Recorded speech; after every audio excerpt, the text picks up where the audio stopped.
बिस्मिल्लाहिर्रहमानिर्रहीम। आज हमारा LGA 1 का टेक्निकल क्वेश्चन आंसर सेशन है। आज के सेशन में हमारा मेन मकसद ये है कि आप लोगों में से अगर कोई भी ऐसा स्टूडेंट है जिसे ब्लॉगिंग में कोई प्रॉब्लम आ रहा है या फ्रीलांसिंग में कोई इशू आ रहा है तो वो आज डिस्कस कर सकता है, क्योंकि आगे ईद की छुट्टियां हैं। हफ्ता 10 दिन 2 हफ्ते आपके पास हैं। तो मैं ये चाहता हूं कि इन दिनों में आप अच्छे तरीके से अपनी ब्लॉगिंग फ्रीलांसिंग को मैच्योर कर लें। अगर आप ब्लॉगिंग कर रहे हैं तो ब्लॉगिंग को प्रॉपर टाइम दे लें, अपने मसले अपने इश्यूज रिजॉल्व कर लें ताकि आपकी ब्लॉगिंग एक पॉजिटिव डायरेक्शन की तरफ मूव कर जाए।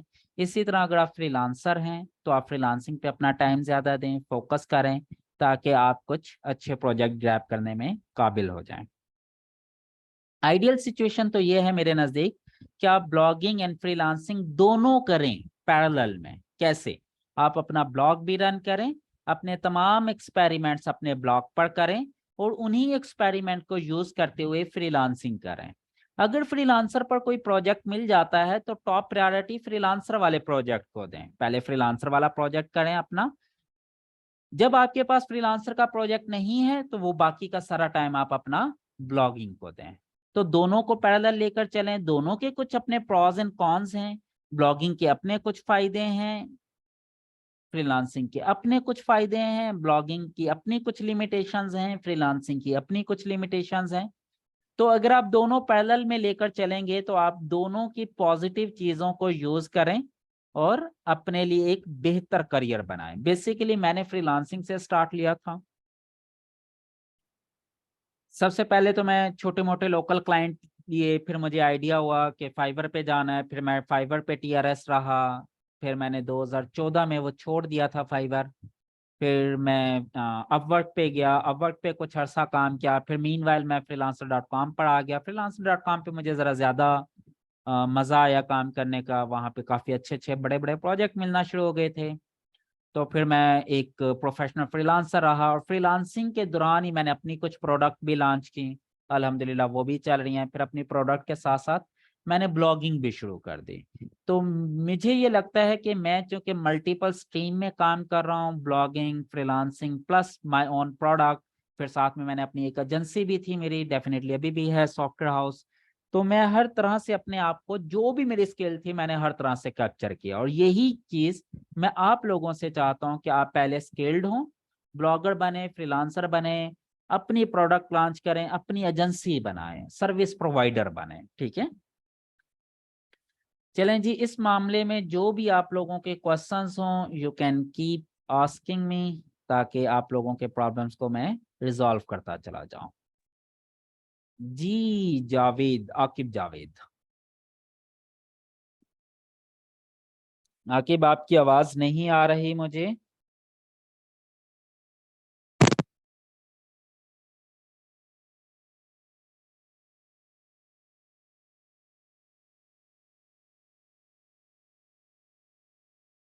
हेलो।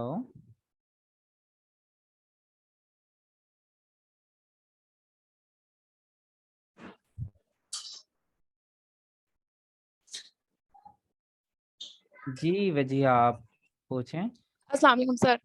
वालेकुम अस्सलाम। सर मेरा क्वेश्चन ये है कि मैंने अपनी न्यू वेबसाइट स्टार्ट की है अभी। तो पहले उस पे जो डैशबोर्ड पे साइट किट होती है गूगल की, उस पे मेरे इम्प्रेशंस अराउंड 700 थे। लेकिन अभी 2 दिन से जो है उसके इम्प्रेशन 195 हो गए हैं। लेकिन जो नीचे परसेंटेज का एरो आता है वो अभी भी इंक्रीज में है। तो इसकी क्या वजह है? अच्छा, ये गूगल सर्च कंसोल की बात कर रहे हैं आप? नहीं, मैं गूगल किट की बात कर रही हूँ जो हम डैशबोर्ड पे नहीं इंस्टॉल करते। नहीं, वो इम्प्रेशन कहाँ से आ रहे हैं? देखें आप, और दोनों इम्प्रेशन आप उसी को ही कंपेयर कर रहे हैं। नहीं, पहले जो गूगल सर्च कंसोल पे थे वो 114 थे मेरे इम्प्रेशंस। लेकिन जब मेरी गूगल साइट किट थी उस पे मेरे इम्प्रेशन 700 थे। हम्म। लेकिन अब वो कम हो गई है इम्प्रेशन, लेकिन परसेंटेज का साइन अभी भी इंक्रीज में आ रहा है। अच्छा, इसके लिए ना 2-3 चीजें आपको फोकस करनी है। सबसे पहले तो ये देखें कि ऊपर जो डेट सेलेक्ट है ना वो क्या है, क्योंकि वो 3 मंथ्स की है। हाँ, अब जो कंपैरिजन करता है ना वो पिछले 3 महीने से करता है। अगर फॉर एग्जांपल आपने जनवरी फरवरी मार्च इन 3 महीने का ग्राफ ओपन किया हुआ है तो वो जो 3 महीने का एरो ग्राफ शो करेगा ना वो करेगा दिसंबर नवंबर और अक्टूबर नवंबर दिसंबर को कंपेयर करेगा जनवरी फरवरी मार्च के साथ। अगर जनवरी में ज्यादा थे फरवरी में कम भी हो गए तो वो इन 3 महीनों की एवरेज लेगा और पिछले 3 महीनों की एवरेज लेगा और उसके अगेंस्ट वो ग्राफ शो करेगा कि स्टार्ट के 3 महीने और अब के 3 महीने इनमें क्या फर्क है।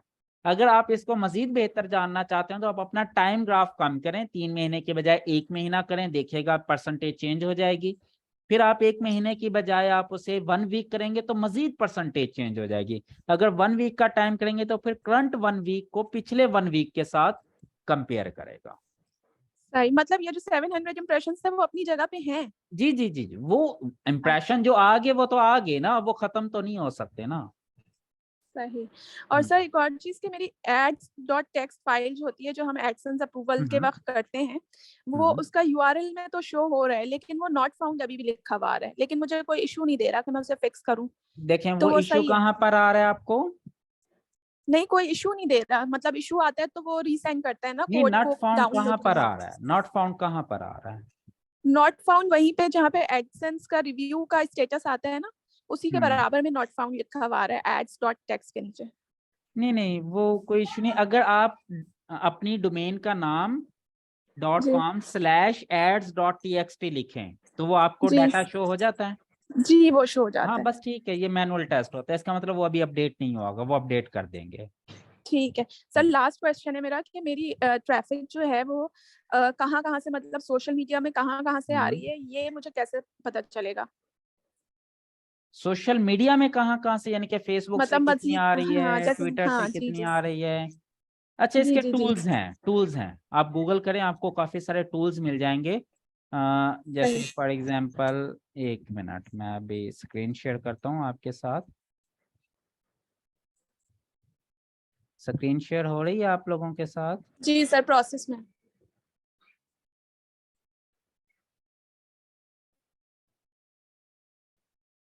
अभी भी प्रोसेस में ही है। जी हो गई सर। आप गूगल पे जाएं, आप लिखें ट्रैफिक, जी सोशल ट्रैफिक स्टैट।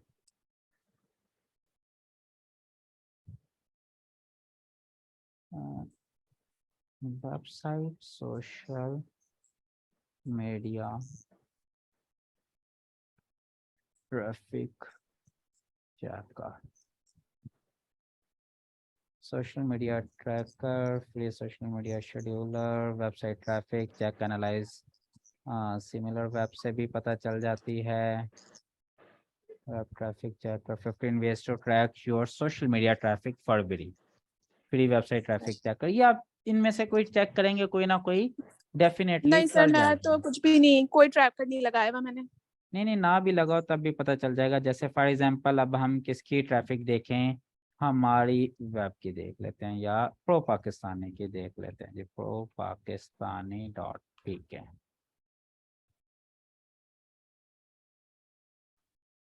ठीक है, इधर से भी हम इसको सर्च करते हैं, प्रो पाकिस्तानी डॉट, ठीक है। अगर ये दिखाता है कौन सा बोला।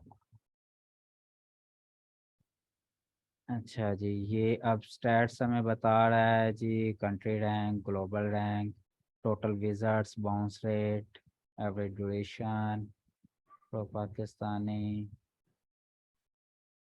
ऑडियंस। अब ये कंट्री वाइज ऑडियंस बता रहा है, ठीक है एज सर। वाइज बता रहा है, जेंडर वाइज बता रहा है, ये कहाँ कहाँ से नहीं, आ रही है मतलब ये इसको देखेंगे प्लगइन तो। को हमें करने की जरूरत नहीं है।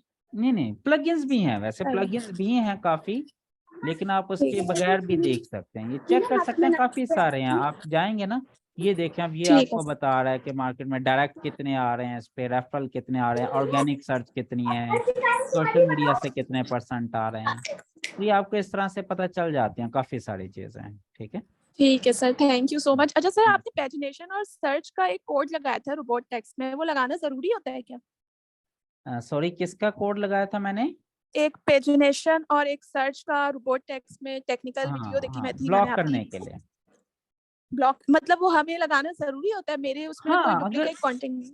देखे ना, सर्च तो होते ही डुप्लीकेट कंटेंट है। जी सही, मैं मतलब लगा दूं? हाँ जी जी लगा सकते हैं, लेकिन उसका यूआरएल पैटर्न जो है आपकी वेबसाइट का वो देख लीजिएगा, मेरे वाला ही यूआरएल जी कॉपी पेस्ट ना जी, कर आपका दीजिएगा। यूआरएल वाला हाँ नहीं, मतलब ऐसे ही था, वही सेम पैटर्न था, लेकिन पेजिनेशन में ना मेरा पी करके बस कुछ वो आता है जो स्लैश स्लैश के साथ। जो पैटर्न आप कहना आपने वो पैटर्न यूज करना है, और वो पैटर्न यूज करने के बाद आप उसका रोबोट डॉट टेक्स्ट फाइल का जो चेकर होता है ना वो यूज कीजिएगा। आप जाइएगा रोबोट्स डॉट टेक्स्ट चेकर, ठीक है। अच्छा, आप जब ये चेक सही करेंगे तो ये आ जाएगी test your robots dot text. सही, आप इस मतलब पे मेरा जाएं स्लैश। ठीक।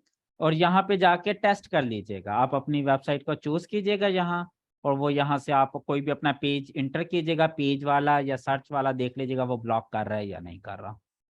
सही, ठीक है सर। जी सर लेकिन मेरा जो पेजिनेशन का वो है ना यूआरएल का, वो स्लैश पी स्लैश है, तो मैं इसमें स्टैरिक कहाँ पे लगाऊं? पहले वाले में पहले स्लैश स्टैरिक स्लैश पी लगाऊं या स्लैश स्टैरिक पी लगाऊं? इस तरह तो मुझे समझ नहीं लग रही, आप ये कह रहे हैं पहले स्लैश है फिर पी है फिर स्लैश है फिर आगे है। जी जी, स्लैश पी अगर ये स्लैश पैटर्न कहीं नहीं है तो asterisk slash P slash asterisk. Asterisk slash P slash asterisk, ठीक है। जी पहले वाले में पहले स्टैरिक आएगा, ठीक है जी sir, thank you so much. ठीक है, okay thank you so much. Most welcome जी।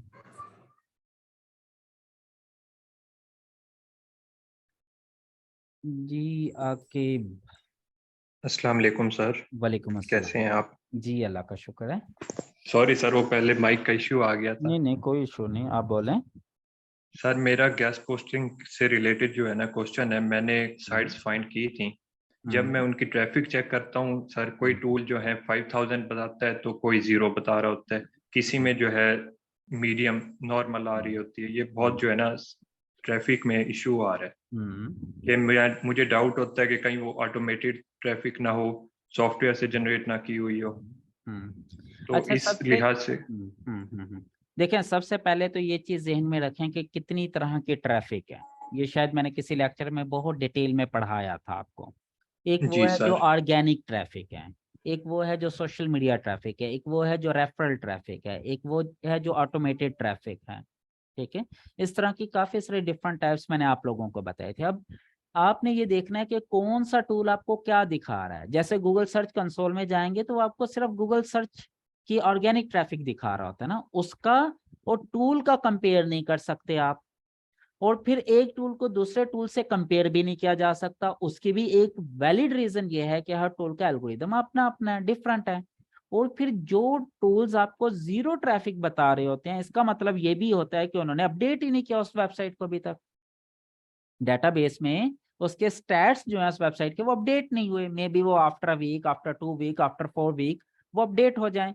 और जहां पे आपको एक बहुत ज्यादा एक्सट्रीम एंड नजर आता है और एक बहुत डाउन एक्सट्रीम एंड नजर आता है, वहां पर फिर आपको देखना होता है कि मैन्युअली चेक करना होता है कि आप क्या कर सकते हैं। अब ट्रैफिक के केस में उबर सजेस्ट जो है ना, मेरे नजदीक वो सिर्फ ऑर्गेनिक ट्रैफिक नहीं देता, वो हर तरह की ट्रैफिक को मिक्स करता है, हर तरह की ट्रैफिक को काउंट करता है, ऑर्गेनिक को भी, सोशल मीडिया को भी, रेफरल को भी, इवन के वो जो मुझे ये लगता है कि जो सॉफ्टवेयर जनरेटेड ट्रैफिक होते हैं ना उसको भी ऐड ऑन करता है। और एhrefs का सबसे बड़ा मसला यह है कि वो बहुत क्विकली अपडेट नहीं करता अपने ट्रैफिक को। सेमरश जो है, मेरे ख्याल में सेमरश क्या करता है, वो आपकी ऑर्गेनिक ट्रैफिक शो करता है और साथ में I think social media traffic को भी काउंट करता है। अब ये चीजें आपने खुद कंपेयर करनी है, लेकिन मैंने पर्सनली जो उबर सजेस्ट है ना उसको बहुत सारी वेबसाइट के लिए बिल्कुल वैलिड पाया है। लेकिन जब आपकी वेबसाइट में ट्रैफिक स्टैट्स चेंज होता है ना, बहुत ड्रेस्टिकली या तो कम हो या बहुत ड्रेस्टिकली बढ़ जाए, तो उबर सजेस्ट सही ट्रैफिक नहीं देता। फिर एhref, सेमरश ये दोनों बेहतर हैं, लेकिन अगेन डिपेंड ये करता है कि वो भी अपडेट हो चुके हैं या नहीं, ठीक है। और ये चीज आपको शायद याद हो, मैंने स्टार्ट में कहा था कोई भी थर्ड पार्टी टूल ऐसा नहीं जिसके ऊपर आप 100% रिलाई कर सकते हैं। इवन गूगल का जी अपना सर। टूल भी रिलायबल नहीं है 100%। जी सर, लेकिन सर ऊपर सजेस्ट में तो सिर्फ ऑर्गेनिक का वो पैनल शो कर रहा होता है, तो मिक्स नहीं होती नहीं है नहीं ट्रैफिक। नहीं, मेरा नहीं ख्याल के ऊपर से जस्ट सिर्फ ऑर्गेनिक शो करता है, क्योंकि मैं पर्सनली इसके ऊपर एनालिसिस कर चुका हूँ। ठीक हो गया ये सर। कहता मींस तो के ऑर्गेनिक और टूल्स ट्रैफिक है, का भी। लेकिन ये बाकी ट्रैफिक को भी ऐड किया होता है इसने।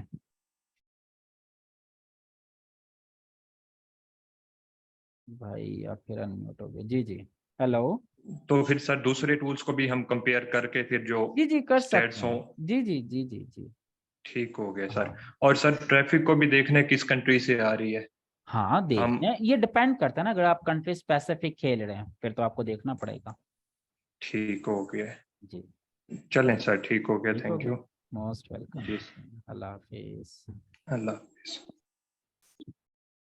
जी अलीम। अस्सलाम वालेकुम सर। वालेकुम अस्सलाम। सर कैसे हैं आप? जी अल्लाह का शुक्र है, आप सुनाएं। अल्हम्दुलिल्लाह सर। सर मेरे कुछ मल्टीपल क्वेश्चंस हैं। जी जी। अ, सर पहला ये मैं पूछना चाह रहा हूँ कि जो बैक ट्रैफिक आती है वेबसाइट पे, ये क्या हमें ये हेल्प करती है गूगल एडसेंस अर्निंग के लिए, जो हाँ डायरेक्ट बिल्कुल ट्रैफिक आती है करती सर? है, बिल्कुल करती है। तो सर इस डायरेक्ट तरह अगर ट्रैफिक को हम हम कहते हैं ब्रांडिंग। ठीक है, जो ठीक हो ब्रांड गया। हो जाते हैं ना उनकी डायरेक्ट ट्रैफिक बहुत होती है। जैसे देखिए प्रोपाक्सनी.पी के एक ब्रांड है यहाँ वैसे, और इसकी आप डायरेक्ट ट्रैफिक देख लें 41.42% है डायरेक्ट ट्रैफिक। नॉर्मली इतनी होती नहीं है।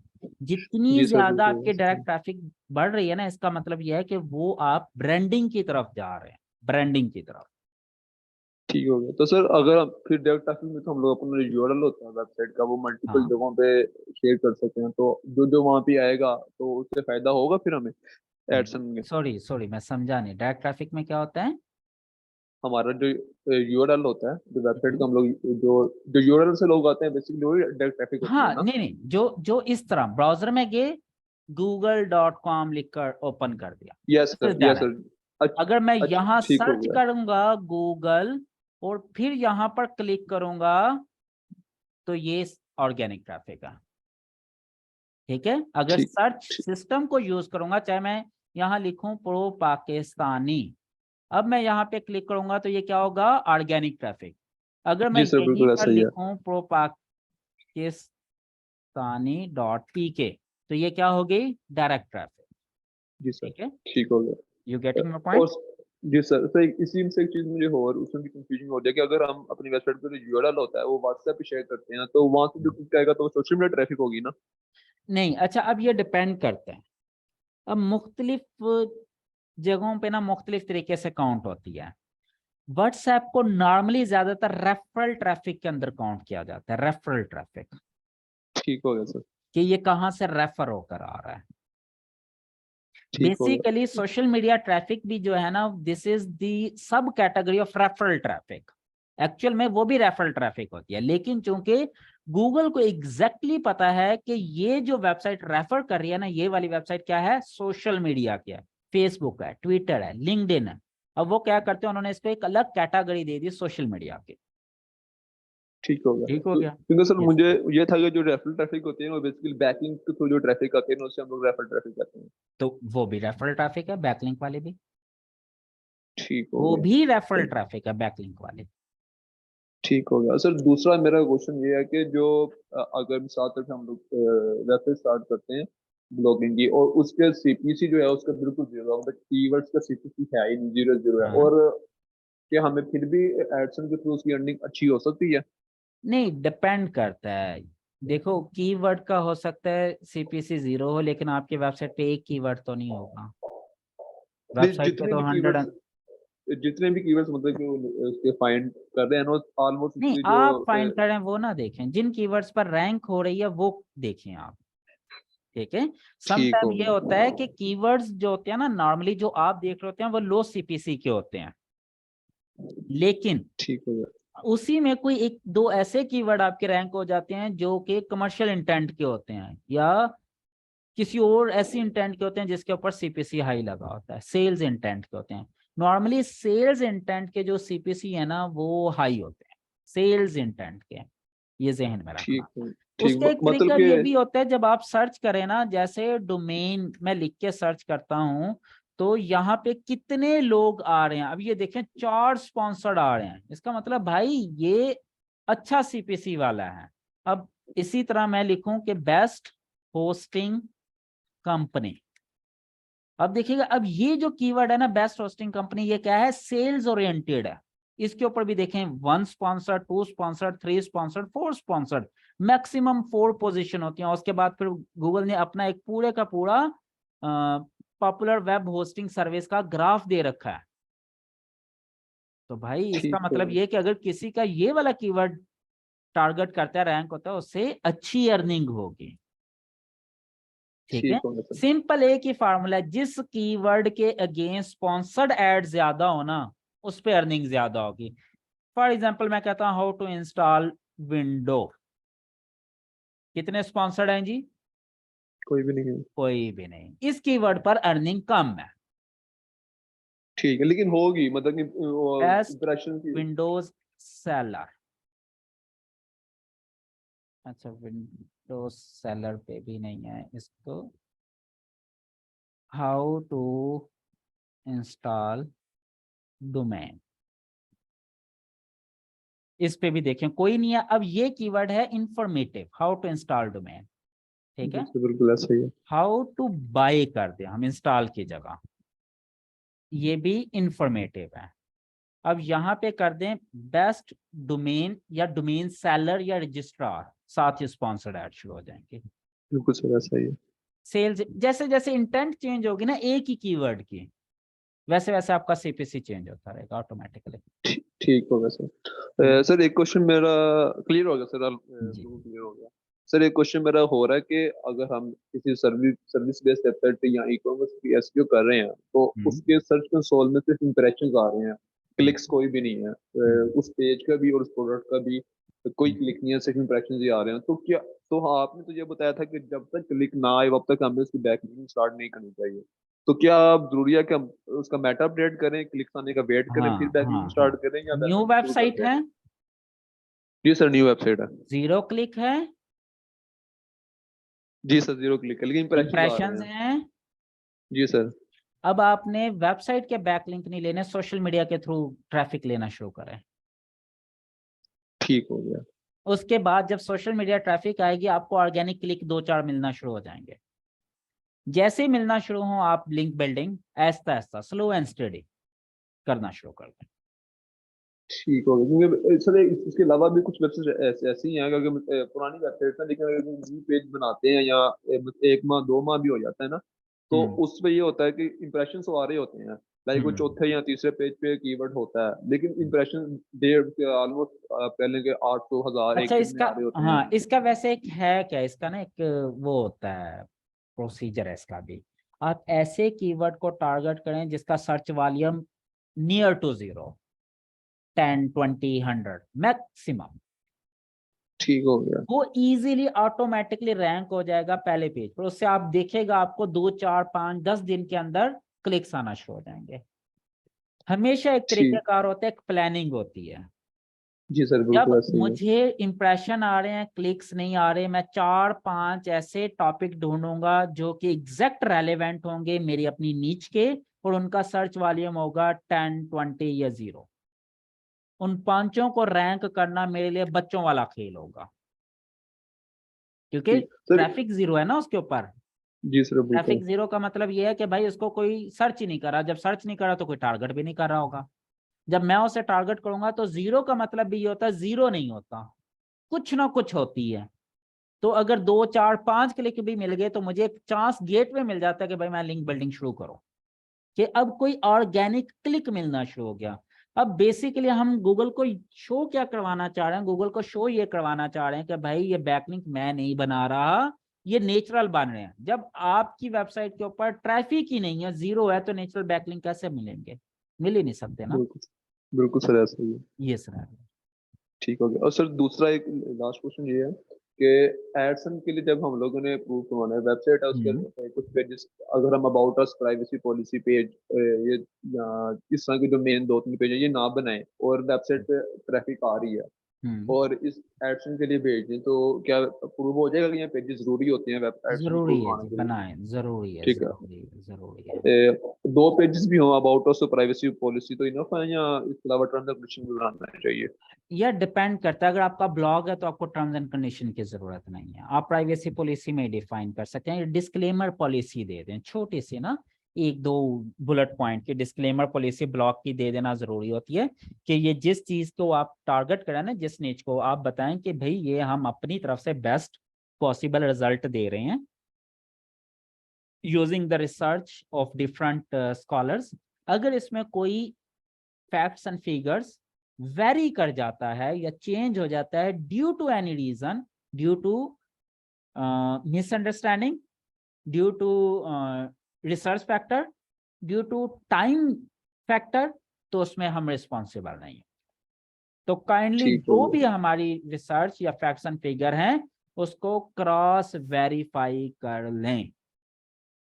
ठीक हो गया, डिस्क्लेमर पॉलिसी चाहें तो ये प्राइवेसी पॉलिसी के अंदर भी डिस्क्लेमर पॉलिसी दे सकते हैं आप।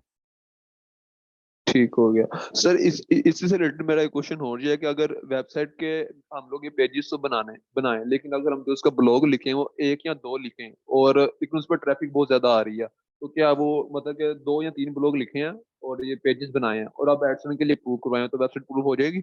यार हो जाएगी। वेबसाइट के लिए कहीं गूगल ने नहीं कहा कि भाई कितने पेजेस होने चाहिए। अब ये डिपेंड करता है कि आप किस तरह के नीच के ऊपर, किस तरह के कीवर्ड के ऊपर आप अप्रूव करवा रहे हैं। अब एक नीच ऐसी है जिसकी लाखों वेबसाइट ऑलरेडी गूगल के पास हैं, तो गूगल उसके लिए बहुत मुश्किल है अप्रूव करना। आप एक ऐसे टॉपिक पे जा रहे हैं जिसमें नंबर ऑफ वेबसाइट्स बहुत कम है, गूगल फौरन अप्रूव करेगा भाई आपको। ये डिमांड एंड सप्लाई की पॉलिसी होती है। याद करें मैंने किसी लेक्चर में ये बताया था, डिमांड एंड सप्लाई, और यही फार्मूला चलता है आपकी इंडेक्सिंग के अंदर। ठीक होगा, ठीक होगा, ठीक ठीक हो गया? होगा। ठीक सर, एक और जी जी क्वेश्चन था कि अभी हमारा अमेजोन एफिलिएट वाला लेक्चर रहता है ना सर? जी करेंगे, हम जो ईद के बाद करेंगे। वो बिल्कुल छोटा सा, कुछ भी नहीं है उसमें, सिर्फ एफिलिएट ठीक का अकाउंट बनाना है, एफिलिएट के लिंक उठाने हैं और अपने अपनी वेबसाइट के अंदर लिंक करना है, और कुछ भी नहीं है, बच्चों वाली चीज है। ठीक हाँ, ठीक सर, एक चीज क्योंकि और जो आपसे मेन पूछ। चीजें हैं ना एफिलिएट की वो हम ऑलरेडी कर चुके हैं कवर, ठीक जिसमें हो गया रिव्यू सर। राइटिंग का आपने वो देखा होगा, पढ़ा होगा ना। जी जी। हम्म। सर इसी तरह एक चीज और पूछनी थी कि आपसे कि क्रोल बजट का तो सर आपने मुझे बहुत जी क्लियरली समझ आ गया था। एक सर क्रोल डेप्थ का मैं इसमें थोड़ा मैं कंफ्यूज हो रहा था कि इसका भी थोड़ा थोड़ा बता देंगे, ये क्रोल डेप्थ मतलब इसका भी थोड़ा थोड़ा इसको सर एक्सप्लेन कर दें। अच्छा, अब एक क्रॉल डेप्थ होती है पेजेस की, आप उसकी बात कर रहे हैं, ये किस चीज की? जी सर, वो जो मैंने सर पढ़ा था, ब्लॉग पढ़ा था, उसके अंदर वो बात कर रहा था नहीं कि देखें, क्रोल एक बजट तो जो। मैंने आपको बताया था क्रॉल डेप्थ, जिसमें नंबर ऑफ पेजेस हायरार्की की बात की थी मैंने। देख लेते हैं, website crawl depth refers to the extent, हाँ वही चीज है ना, ये तो मैंने बताया था बड़ी डिटेल में यार, कि एक ये मेन पेज है, उसके साथ लिंक किया, उसके साथ ये, यानी कि 3 लेवल आप क्रॉल डेप्थ हो सकती है। अगर आप इससे ज्यादा जाएंगे तो आपको प्रॉब्लम होगी। You getting my point? ठीक हो गया, अब उसका ठीक क्या हो गया सर। मतलब है कि एक पेज को अप्रोच करने के लिए अगर 3 जगह क्लिक करना पड़े तो ओके है। एक ब्लॉग ठीक है, है, उसके लिए पहले होम पेज पे गया, फिर कैटेगरी में गया, फिर ब्लॉग के अंदर गया, 3 जी स्टेप सर। हो गए ना। ये क्रॉल डेप्थ है, इट्स फाइन फॉर गूगल। लेकिन 4th या 5th लेवल पर जाकर गूगल के लिए टाइम कंज्यूमिंग हो जाती है, क्रॉल बजट का इशू आता है ठीक जी सर, जी इस सर, ई क्रॉल कॉमर्स डेप्थ की एसईओ में वजह से। आपने बताया था, जी, ई कॉमर्स एसईओ में फिर आपने बताया उसका था लेवल्स सोल्यूशन होते हैं। क्या है? अगर क्रॉल डेप्थ 4 या 5 या 6 लेवल पे जा रही है तो फिर इसका सोल्यूशन है साइट मैप। ठीक हो गया, क्योंकि साइट मैप में फिर हम क्रॉल डेप्थ को कवर करते हैं। ठीक हो गया। ठीक हो गया? तो सर साइड में आपसे भी रेड क्वेश्चन आ गया कि साइड में अब तो हम लोग जो हम्म, वर्डप्रेस की वेबसाइट या इस तरह की जो वेबसाइट्स होती हैं, इसके इसके तो हम लोग बना लेते हैं ना, हम्म, वो प्लगइन के थ्रू बन जाता है। ठीक लेकिन है। अगर नॉन वर्डप्रेस वेबसाइट्स है, लाइक जो डारा हाँ वेबसाइट बनी है या इस तरह हाँ की वेबसाइट कस्टम वेबसाइट्स हैं, हाँ, ठीक है। अब उसका साइड मैप बनाना है तो, लेकिन वो जो अगर हम साइड मैप जनरेटर पे जाते हैं तो वो 500 यूआरएल तक बनाता है, लेकिन इससे ज्यादा वो बनाने की देता है, परमिशन नहीं देता। तो क्या हम्म। फिर क्या तरीका है कि वो डेवलपर का काम है बनाना, या फिर हम लोग भी कुछ कर यार सकते हैं? 2 चीजें हैं, एक तो ये कि फ्री टूल मिल जाते हैं, जो कॉमन है वो तो 500-700 पे चलते हैं, लेकिन कुछ टूल्स ऐसे भी हैं जो आपको 5000 10,000 तक की भी अलाउ कर देते हैं। लेकिन अगर इससे ज्यादा पेजेस हैं, 500 से भी ज्यादा, इसका क्या मतलब है? वो डायनेमिक पेजेस आ रहे हैं ना, मजीद बढ़ रहे होंगे पेजेस, यू सर गेटिंग वो माय पॉइंट? प्रोडक्ट्स, जी सर, एक तो उसके ना प्रोडक्ट्स बहुत ज्यादा हैं। तो इसका मतलब ये है कि अ, वो फिर चेंज भी हो रही है ना, कुछ प्रोडक्ट ऐड हो रही होंगी, कुछ डिलीट हो रही होंगी। जी सर बिल्कुल ऐसा ही तो है। उस सिनेरियो में फिर आप डायनामिक बनाएं, फिर वो वो जनरेटर वाला काम नहीं चलेगा, वो फिर डेवलपर का काम है। डेवलपर को कहें कि जी कोड करें ताकि जब भी नई प्रोडक्ट ऐड हो वो ऑटोमेटिकली साइट मैप के अंदर भी ऐड हो जाए, जैसे ही पुरानी प्रोडक्ट रिमूव हो वो साइट मैप से भी रिमूव हो जाए। ठीक हो गया, ठीक ठीक हो है, गया ये सर, फिर बस हो डेवलपर का गया। काम है जी। और thank you so much sir. Most welcome जी, अल्लाह हाफिज।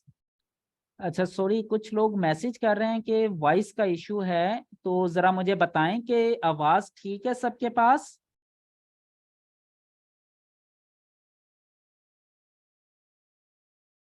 क्लियर है, क्लियर है, ठीक है, everything clear, yes yes yes, clear है। आवाज कम है, ओके। तो कम होने की एक रीजन तो ये हो सकती है कि आपका हेडफोन का साउंड वॉल्यूम कम हो, या आपके लैपटॉप या कंप्यूटर का वॉल्यूम कम हो, या आपका हेडफोन सही कनेक्ट ना हो।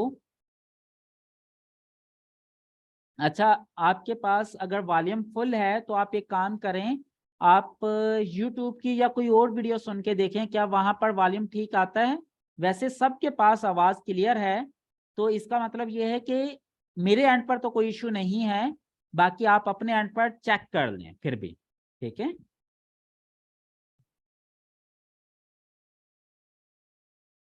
क्योंकि मैं तो अपनी तरफ से काफी ऊंची बोल रहा हूँ। अस्सलाम वालेकुम। वालेकुम अस्सलाम जी। क्या हाल है सर जी, ठीक हो? जी अल्लाह का शुक्र है जी, शाह रसूल। जी मैंने वो एक सवाल उधर भी जी पूछा था, शायद मैं इसी तरीके से पूछा भी नहीं था ग्रुप में। जी जी वो जो टूल बेस्ड वेबसाइट है वो बैकएंड पे कैटेगरीज देना पड़ता है, कैटेगरीज के अंदर जो टूल्स आ रहा है वो उसका नाम या उसका थोड़ा सा डिस्क्रिप्शन, क्या वो गूगल एसईओ में वो फायदा दे देता है या नहीं? सॉरी मुझे नहीं समझ लगी, आप ये कह रहे हैं कि टूल वो बेस है बेनिफिशियल कैटेगरी में? है एसईओ में, वो हेल्प कर देता है? सॉरी क्या हेल्प कर देता है? हाँ, एक टूल बेस, जिस तरह वो टूल बेस वेबसाइट है जी ना, जी जी जी तो उसके अंदर कैटेगरीज है, और कैटेगरी जी ये हैंड कोडेड वेबसाइट है। जी कैटेगरीज जो है ना, बैक एंड में थोड़ा सा डिस्क्रिप्शन उसको चाहिए। फॉर एग्जांपल हाँ text to speech categories AI हाँ टूल्स, हाँ। उसके जो बैक एंड में वो डिस्क्रिप्शन और साथ जो वो टेक्स्ट स्पीच बेस्ड ऐप से या जो भी आई टूल्स है वो हम दे रहे हैं उसके अंदर बैक एंड में, क्या ये एसईओ में हेल्प कर देता है? जी जी, आपको कंटेंट की बात कर रहे हैं ना, डिस्क्रिप्शन वगैरह की? जी जी जी जी। जी जी बिल्कुल, वो एसईओ के लिए यूजफुल है। ये बैक एंड पे होता है, फ्रंट एंड पे कुछ नहीं दिखाई दे रहा है? नहीं देखिए, अब दो तरह की डिस्क्रिप्शन होती है। अगर आप बात करें मेटा डिस्क्रिप्शन की, तो वो फ्रंट एंड पे नहीं नहीं, वो नहीं नहीं है। दिखाई देता। नहीं तो फिर नहीं। वो कैसे हेल्प करेगा? अगर बैकएंड की डिस्क्रिप्शन है फिर तो वो गूगल नहीं पढ़ पा रहा ना। उसको एक चीज ये चेक करें कि जब वो डिस्क्रिप्शन आपने बैकएंड पे डाली, फ्रंट एंड पे हम्म यूजर को तो नजर नहीं आ रही, कंट्रोल यू करें, उसका सोर्स कोड हम्म। निकालें और वो चेक करें सोर्स कोड के अंदर वो डिस्क्रिप्शन अवेलेबल है या नहीं। अगर उस सोर्स ठीक। कोड के अंदर डिस्क्रिप्शन अवेलेबल नहीं है तो इसका मतलब ये है कि हम्म गूगल को आपको वो गूगल को आपकी वो हम्म। डिस्क्रिप्शन नजर ही नहीं आ रही। जब गूगल वो डिस्क्रिप्शन अच्छा, पढ़ ही नहीं सकता तो उसका एसईओ में कोई फायदा नहीं, कोई फायदा ठीक नहीं। जैसे ठीक है, मेटा यही डिस्क्रिप्शन है, सवाल था मेटा डिस्क्रिप्शन भी जी। फ्रंट पे नजर नहीं आती, लेकिन वो सोर्स वो कोड में लेकिन वो, नजर आ रही होती है, हाँ तो बैकएंड पे वो वो गूगल पढ़ गूगल को सकता नजर है। आ।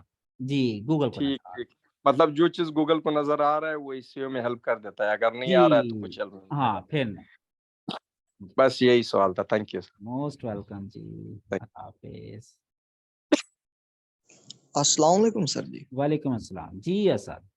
सर सीपीसी के हवाले से क्वेश्चन था, जैसे अभी अलीम भाई बात कर रहे थे, तो सीपीसी चेक करने के लिए सर कौन सा बेस्ट टूल है? मींस उबरसीएस पर जाना चाहिए या गूगल कीवर्ड प्लानर पर? Google keyword planner. Google keyword planner ठीक हो हाँ। गया। और सर जी डिसअवो जब हम बैकलिंक कोई कर देते हैं हम्म। तो वो अराउंड कितना टाइम लेते हैं डिसअवो होने में? यार इसका कोई फिक्स टाइम नहीं है, नॉर्मली मेरे ख्याल में गूगल 6 हफ्ते तक डिमांड करता है। Up to 6। Month 2 month check हाँ किया था सर गूगल पे, तो वो इतना ही कह रहे थे, इतने ही 1-2 कह रहे हैं। हाँ, मंथ। वो मेरे ख्याल में 6-8 हफ्ते का टाइम होता है उसका। जी जी सर, जी। ठीक हो गया वो सर, फिर तो ऐसा थैंक। ऐसा डिस वो होते हैं ना, बिलियंस में तो वो चल रहे होते हैं, तो जी गूगल बिल्कुल, टेक्स टाइम। ठीक हो गया सर, ठीक हो गया। Thank you sir. Most welcome जी, अल्लाह हाफिज। जी जहाँ से।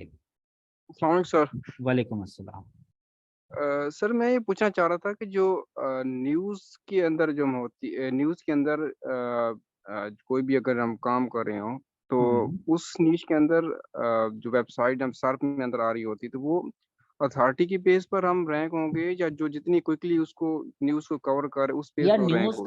न्यूज का ना सिनेरियो थोड़ा सा डिफरेंट है। उसमें दो चीजें होती हैं न्यूज के अंदर। एक तो न्यूज की अथेंटिसिटी मैटर करती है, दूसरा टाइम मैटर करता है, कितनी फ्रेश न्यूज है, फिर तीसरा उसका सोर्स मैटर करता है। ठीक है, तो ये सारी चीजें मैटर करती हैं। न्यूज की जो एसईओ है ना वो थोड़ी सी डिफरेंट होती है।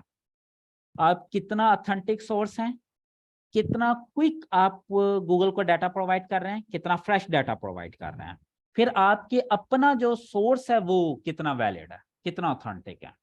और जैसे देखें अभी एक गूगल के ऊपर न्यूज की दो वेबसाइट हैं, एक वो है जो जियो.टीवी है, ठीक है, एक है abc.tv। अब एबीसी जो है वो इतनी अथेंटिक नहीं है गूगल की नजर में जितनी अथेंटिक जियो.टीवी है, क्योंकि गूगल को पता है Geo is a professional news channel, तो जियो की न्यूज को गूगल ज्यादा प्रायोरिटी देगा। लेकिन एक सिनेरियो में आप जियो को डाउन कर सकते हैं कि अगर आप जियो से पहले न्यूज ब्रेक कर देते हैं, आपको कहीं से पता चली, अभी जियो न्यूज वालों ने उसका कंटेंट लिख के पब्लिश नहीं किया, आपने पहले कर दिया। अब ये चीजें भी मैटर करते हैं कि आप न्यूज किस तरह की चला रहे हैं। अब न्यूज में ना लाइफ बहुत मैटर करती है। याद होगा मैंने आप लोगों को एक चीज पढ़ाई थी कि दुनिया की हर चीज में एक लाइफ फैक्टर होता है, एक जिंदगी का आलम होता है। अब किसी चीज की जिंदगी कम होती है, किसी चीज की जिंदगी कम होती है, इसी तरह न्यूज की भी होती है। अब एक न्यूज है, अल्लाह ना करे वो कोई एक ऐसी एक्सीडेंट की न्यूज है जो कि एक कार का एक बाइक वाले के साथ एक्सीडेंट हुआ और कोई बंदा जख्मी हो गया, इस न्यूज की लाइफ होगी मे बी फ्यू आवर्स, चंद घंटे। फिर एक न्यूज आई, उसका ये हुआ कि जी एक बस का एक कार के साथ एक्सीडेंट हुआ, 2 बंदे मर गए। हो सकता है इस न्यूज की भी लाइफ हो चंद घंटे या मैक्सिमम एक दिन। अब एक न्यूज आई, एक बड़ी हैवी बस थी, उससे गलती हुई, वो खाई में गिर गई, अल्लाह ना करे 50 बंदे मर गए, इस न्यूज की लाइफ हो सकता है 4-5-6 दिन हो। You getting my point? Yes sir. अब इसी तरह पनामा लीक्स आई, उस न्यूज की लाइफ महीना चल पड़ी। हर न्यूज के ऊपर एक लाइफ मैटर करती है। अब एक न्यूज आप ऐसी ब्रेक कर रहे हैं जिसकी लाइफ ही 1-2 घंटे है और आपने ब्रेक 3 घंटे के बाद किया है, तो गूगल की नजर में आपका कंटेंट स्क्रैप, यूजलेस। तो मतलब अगर आप जितना, अगर सपोज हम अथेंटिक अथॉरिटी तो नहीं है क्योंकि वो इतना बड़ा हमारे पास रेवेन्यू नहीं है, तो हम जितना क्विकली उसको ब्रेक करें उतना यस, चांसेस है कि वो। बिल्कुल बिल्कुल। न्यूज में तो देखे ना, न्यूज में अच्छा ये न्यूज चैनल भी, कौन न्यूज चैनल है जो टॉप पर आते हैं, जो अर्ली अनाउंस करती हैं जी सर। किसी भी न्यूज को। अगर आप इतना क्विक हैं कि आप कोई भी न्यूज बड़ी जल्दी जल्दी ब्रेक कर सकते हैं, तो भाई आप बहुत ज्यादा बेनिफिट लेंगे, आपका इवन कंटेंट वायरल हो सकता है। That's it. Okay sir.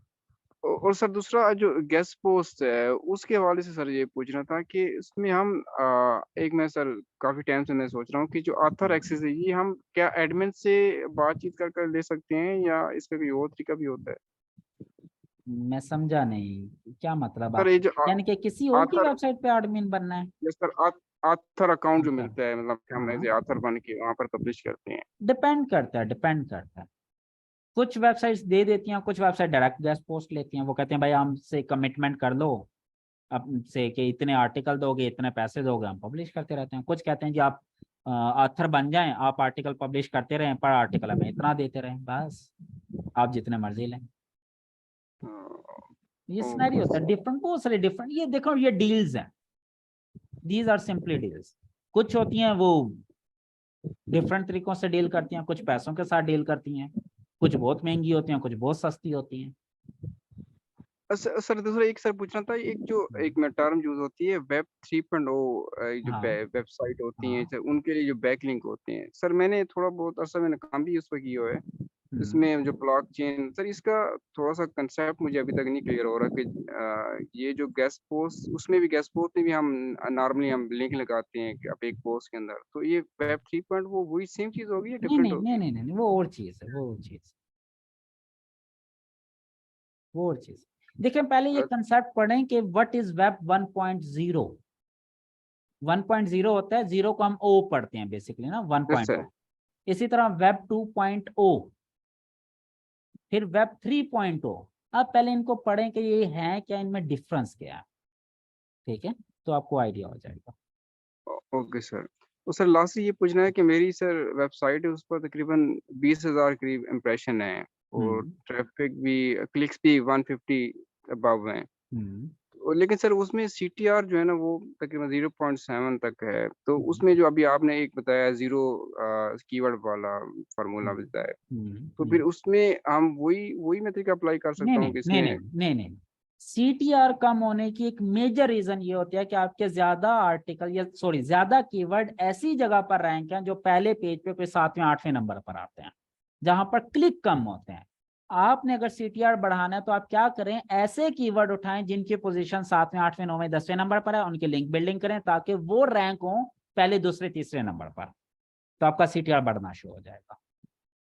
मतलब जो कीवर्ड रैंक है उनकी link link building building, start? जी जी, ताकि उनकी पोजीशन अपग्रेड करे ना। इसका मतलब यह है इंप्रेशन का कि वो रैंक हुआ है लेकिन क्लिक नहीं मिल रहे, रैंक हुआ है कहीं नीचे वाली पोजीशन पर, अब क्लिक कहाँ मिलेंगे, जब ऊपर वाली पोजीशन पर आएगा। सिंपल सी लॉजिक है ना। Okay okay sir. इसी तरह ही है ना। जी सर। तो आपने क्या करना है, ऐसे कीवर्ड पिक करने हैं जो रैंक हुए हैं लेकिन नीचे वाली पोजीशन पर, उनकी लिंक बिल्डिंग करके उन कीवर्ड को ऊपर लेकर आना है। जब ऊपर जैसे जैसे ऊपर आते जाएंगे उनके क्लिक्स बढ़ना शुरू हो जाएंगे basically. Okay sir, okay, thank clear you. हो गया? जी जी जी सर। अल्लाह हाफिज। जी महरीन। अस्सलाम वालेकुम सर। वालेकुम अस्सलाम। सर मेरा एक क्वेश्चन ये है कि गूगल में एक इशू आता है वो वाला नो इंडेक्स वाला, नो इंडेक्स पेज। तो इसमें हम मतलब जब इंस्पेक्ट यूआरएल करते हैं तो वो कहते हैं क्या ये नो इंडेक्स को आप रिमूव कर दें तो ये मतलब एरर खत्म हो जाएगा। तो लैपटॉप में मतलब कंप्यूटर या लैपटॉप हो तो उसमें नो इंडेक्स का इशू नहीं आता, जब हम रिस्पॉन्सिव करते हैं मोबाइल वर्जन या टैबलेट वर्जन में, तो वहाँ पर नो इंडेक्स का इशू आता है। तो मतलब हमें नो इंडेक्स करना चाहिए या नहीं? मतलब सॉरी लैपटॉप वर्जन में नहीं नो इंडेक्स हो तो सॉरी, वहाँ पर दोबारा इंडेक्स। क्वेश्चन पूछें, आपका ये कोई आर्टिकल है यस सर, कोई और ये इशू आर्टिकल है कहाँ पर देखा है आपने? गूगल सर्च कंसोल में। गूगल सर्च कंसोल पे। अब आप ये कहते हैं जब आप डेस्कटॉप व्यू में जाते हैं तो वो नो इंडेक्स का एरर नहीं आ रहा होता, जी जब मोबाइल व्यू में जाते हैं तो नो इंडेक्स का एरर आ रहा होता है, यही मतलब है? जी अब जी। वो नो इंडेक्स हुआ क्यों है, why this is no index, reason क्या है उसकी? सर उसकी वो रीजन भी मतलब मेंशन वहाँ होती पर है ना। दिया हुआ है रोबोट मैटर टैग में, हमने खुद दिया हुआ है नो इंडेक्स का, तो हमें मतलब वहाँ से रिमूव करना चाहिए नहीं नहीं HTML ऐसा नहीं, ये अच्छा ये कोई मेरे वाला थीम है या कोई और है? सर आपको भी वैसे मैंने चेक किया था लेकिन और भी है, कोई और कोई भी है। और है? अच्छा देखें, किसी और का तो मुझे नहीं पता, लेकिन ये वाला काम मेरे वाले थीम में पॉसिबल नहीं है। उसकी रीजन ये है कि मैंने जो थीम हमने अपना बनाया हो ना वो रिस्पॉन्सिव है, उसमें एक ही सोर्स फाइल चल रही होती है, रिस्पॉन्सिव रन टाइम पे जनरेट हो रही होती है। ऐसा नहीं हो सकता कि हमने एक व्यू में तो उसे इंडेक्स करवाया दूसरे व्यू में इंडेक्स नहीं करवाया। अब ये देखना ये होगा, अब क्या वो अलग से उसका यूआरएल तो नहीं बना रहा मोबाइल में, मोबाइल के अंदर भी यूआरएल सेम है जो डेस्कटॉप के अंदर है, कहीं वो AMP या M. या कोई और एक्सटेंशन बना रहा हो मोबाइल व्यू के अंदर, जी ठीक सर, मैं ये चेक चीज भी करूंगी, देखनी ये चेक पड़ेगी। नहीं किया। हाँ, जी क्योंकि नॉर्मली ऐसा होता नहीं है कि एक ही ठीक। पेज हमने डेस्कटॉप व्यू तो इंडेक्स करवाया हुआ है, मोबाइल में वो नो इंडेक्स आ जाए। जी हाँ ऐसा नहीं तो होता। सर अगर ऐसे यूआरएल शो हो रहे हैं तो फिर हम क्या कर सकते हैं? नहीं, पहले चेक करना पड़ेगा ना, उसकी रीजन देखनी पड़ेगी। जब तक रीजन नहीं जी पता होगी मैं ये बता ही नहीं सकूंगा कि वो आपको रिमूव करना है या नहीं करना। ठीक जी पहले ठीक है रीजन सर। एनालाइज करें उसको। जी। और सर सेकंड क्वेश्चन ये है कि लेजी लोडेड इमेज कौन सी होती है, मतलब इसका क्या मतलब होता है? Lazy load image. अच्छा, लेजी लोड का ये मतलब होता है कि एक तो ये होता है कि इमेज आपको तब शो होती है जब पूरी कंप्लीट लोड हो जाती है, डाउनलोड। अच्छा, अब जो इमेज आप वेबसाइट में डालते हैं, अब वो यूजर आपकी जी वेबसाइट ओपन करता है, तो यूजर बेसिकली क्या कर रहा है, जो इमेज आपने डाली है ना, उस इमेज को डाउनलोड कर रहा होता है ब्राउजर के अंदर ऑटोमेटिकली। डाउनलोड होगी ब्राउजर के अंदर तभी उसे शो होगी ना ब्राउजर के अंदर, वैसे नहीं शो होती। अब वो जी डाउनलोड शो, अब ये डिपेंड करता है कि भाई डाउनलोड कंप्लीट करके इमेज का शो करना है या जैसे जैसे डाउनलोड होगी वैसे वैसे शो करता जाए। अब लेजी लोड में एक तो ये होता है कि भाई उसका एक बेसिक वर्जन यानी कि लो क्वालिटी वर्जन आपको पहले दिखाया जाता है, फिर उसका हाई क्वालिटी, फिर हाई क्वालिटी, इस तरह वर्जन चेंज होता है, ये होता है लेजी लोड। एक होता है प्रोग्रेसिव लोड। प्रोग्रेसिव लोड ये कहते हैं कि वर्जन हाई होता है लेकिन वो थोड़ी, अगर फॉर एग्जांपल मेरा ये हिस्सा लोड हो गया तो ये नजर आ जाएगा, फिर ऐसा ऐसा नजर आना शुरू हो जाएगी। अक्सर आपने देखा ना, इस तरह इमेज थोड़ी थोड़ी थोड़ी थोड़ी नजर आती रहती है नीचे, जी ये होती है प्रोग्रेसिव लोड। फिर एक होता है लेजी लोड के भाई उसका बेसिक वर्जन अपलोड नजर आ गया 10-12 KB का, फिर 30 KB पे चली गई, फिर 100 KB पे चली गई, फिर MBs पे चली गई, फिर यानी कि उसका जो हाई रेजोल्यूशन वर्जन है वो आता रहता है, वो लेजी लोड होती है। इससे ये होता ठीक। है कि लोडिंग आसान हो जाती है ना, यूजर को नजर आना शुरू हो जाता है। अब अगर आप वेट करेंगे कि पूरी इमेज पहले लोड हो, डाउनलोड हो, फिर ही वो शो करवाए, तो यूजर उससे प्रॉब्लम होती है। तो सर फिर हमें मतलब लेजी लोड से कैसे ये इशू कैसे खत्म हो सकता है? लेजी लोड वाला जी नहीं, ये इश्यू तो नहीं है। सर वो पेज स्पीड में ये एरर आ रहा था और इमेज का ना। नहीं, लेजी लोड की वजह से तो पेज स्पीड में प्रॉब्लम रिजॉल्व होता है। ठीक है, हम्म, ठीक है, ये भी अगेन चेक कर लूंगी। जी। और दूसरा सर मैं मतलब जो पेज स्पीड में जो कुछ आते हैं एरर्स आते हैं, मैं ना वहां से देखती हूँ, फिर वेबसाइट में जाकर उसको ठीक करती हूँ, लेकिन फिर भी वो एरर शो होते हैं। मैं रिफ्रेश करती हूँ पेज स्पीड, फिर भी वो एरर शो हो रहे होते हैं। अब मतलब एरर वो क्या है, बैकएंड से ही चेंज हो रहे, एरर क्या है पहले तो ये बताएं।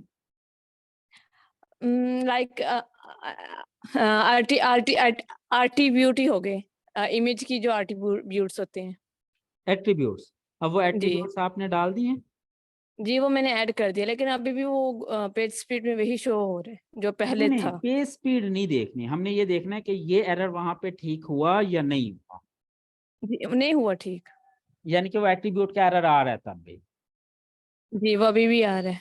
इसका मतलब ये है कि आपने किसी गलत जगह पे एट्रीब्यूट सेट किया है या उसे अपडेट नहीं किया। वो बस मैंने 2-3 दफा ट्राई किया था। नहीं देखें, अच्छा ये भी देखना होता है ना, वो एरर में सिर्फ एक एरर दिखाकर नीचे काफी सारे लिंक भी बता रहा होता है कि ये कहाँ कहाँ पर इशू है। जी तो क्या आपने वो सारे, फॉर एग्जांपल एक पेज पे 10 इमेजेस हैं तो 10 के 10 इमेज में वो एट्रीब्यूट का इशू आपने किसी एक दो में डाल दिया, एरर तब भी नजर आ रहा होगा आपको। जी या 10 में से जी 8 में डाल दिया, 2 में रह गया, तब भी नजर आ रहा होगा। जी ठीक। वो वैसे एक यूआरएल में ही था, वो मैंने चेंज कर दिया। वो एक्चुअली सर मैंने प्लगइन इंस्टॉल किया हुआ एक वर्डप्रेस कोड का ना, मतलब उसमें हम जो कस्टमर कोडिंग ऐड करते हैं हम उसमें कर सकते हैं। हम्म, थीम के, हाँ थीम के कोडिंग को नहीं हम कुछ करेंगे, वो अलग से हम मैंने प्लगइन किया हुआ, तो मैंने कस्टमर फूटर क्रिएट किया था, तो वो कोडिंग मैंने उसी में ऐड कर दी, तो इसी ये इसकी वजह से ना नहीं हुआ। नहीं, ये देखना पड़ेगा, ऐसे नहीं, ये कोडिंग वाली चीजें ऐसे नहीं बता सकता मैं। तो अब देखें, आपने वो कस्टम वाली में ऐड कर दी, हो सकता है कि अब देखें इसका एक वाटरफॉल डायग्राम होती है। आप डेवलपर हैं? नहीं सर। अच्छा, फिर मैं कैसे समझाऊं, देखें एक वाटरफॉल डायग्राम होती है, मतलब ये कि हमने एक तरतीब से चलना होता है कोडिंग को लेके। अब एक चीज एक जगह पर एग्जीक्यूट हो गई, ठीक है, जी अब थोड़ी देर के बाद उसी का इक्वलेंट उसके बाद आ गया, अब जो पहले वाली एग्जीक्यूट है उसको छोड़ के हमने अगली वाली पे चले जाना है। अब जो जी सबसे एंड पर आ रही है ना, उसका फाइनल रिजल्ट उस पे निकलना है। अब मैं चाहता हूं ऊपर वाली जो है वो फाइनल रिजल्ट दे, नीचे वाली ना शो, तो फिर हम क्या करते हैं, उसके साथ एक इम्पोर्टेंट का टैग भी लगाते हैं। जी अब ये सारी चीजें देखनी होती हैं, हायरार्की जब तक ना पता हो कोड की, ये डेवलपर ही बेसिकली समझता है ना। तो अब जी जी डेवलपमेंट की चीजें जब तक वो मेरे सामने नहीं आएंगी, कोडिंग मैं देखूंगा नहीं, फिर अकेली कस्टम जो आपने फुटर की कोडिंग बनाई है उससे भी आइडिया नहीं होगा। अब वो जी फुटर की कोडिंग आपकी एक्चुअल कोडिंग में कहाँ पे जाके पेस्ट हो रही है नहीं पता, जी तो जब तक ये चीजें नहीं पता होंगी नहीं समझ लगेगी कुछ भी। जी सही। और सर हम HTML कोड कहाँ से कर सकते हैं चेंज थीम का? ये तो थीम में इसका ऑप्शन नहीं है, जस्ट CSS का है और PHP का ऑप्शन आता है थीम फाइल एडिटर में। अच्छा तो ये ना HTML मुझे का ये बाकी जी लोग भी कंफ्यूज हो जाएंगे, आप ना वो डेवलपमेंट की चीजें पूछना शुरू हो गई हैं। सर जस्ट ये आप लास्ट क्वेश्चन। आप एक काम कीजिएगा, आप पर्सनल में पूछ लीजिएगा, मैं आपको ना बता दूंगा कौन सी कोडिंग कहाँ से जाके आप चेंज कर सकते हैं, ठीक है। जी आपको ठीक मैं है। पूरा एक वो व्यू हायरार्की एक सेंड कर दूंगा, क्योंकि मुझे लग रहा है बाकी बच्चे भी कंफ्यूज हो जाएंगे कि ये सारी जी वो, क्योंकि ये चीजें तो मैंने पढ़ाई नहीं है, तो ऐसा ना हो कहीं जिनको थोड़ी बहुत समझ लग रही है वो भी क्योंकि ये क्या चीजें शुरू हो गई हैं। ठीक है। हाँ, अगर फिर भी कोई जी ज्यादा ठीक है इशू सर, होगा तो थैंक आप यू मुझे सो मच। बताइएगा, मैं आपको अपना जो जो डेवलपर है उनका कांटेक्ट दे दूंगा, आप डायरेक्ट उनसे चाहे हेल्प ले लीजिएगा, वो आपको सारा वो गाइड कर जी देंगे, कोई मसला नहीं है। जी ठीक है sir, thank you so much. Most welcome जी, अल्लाह हाफिज। अल्लाह हाफिज। अस्सलाम वालेकुम सर। जी अलीम, वालेकुम अस्सलाम।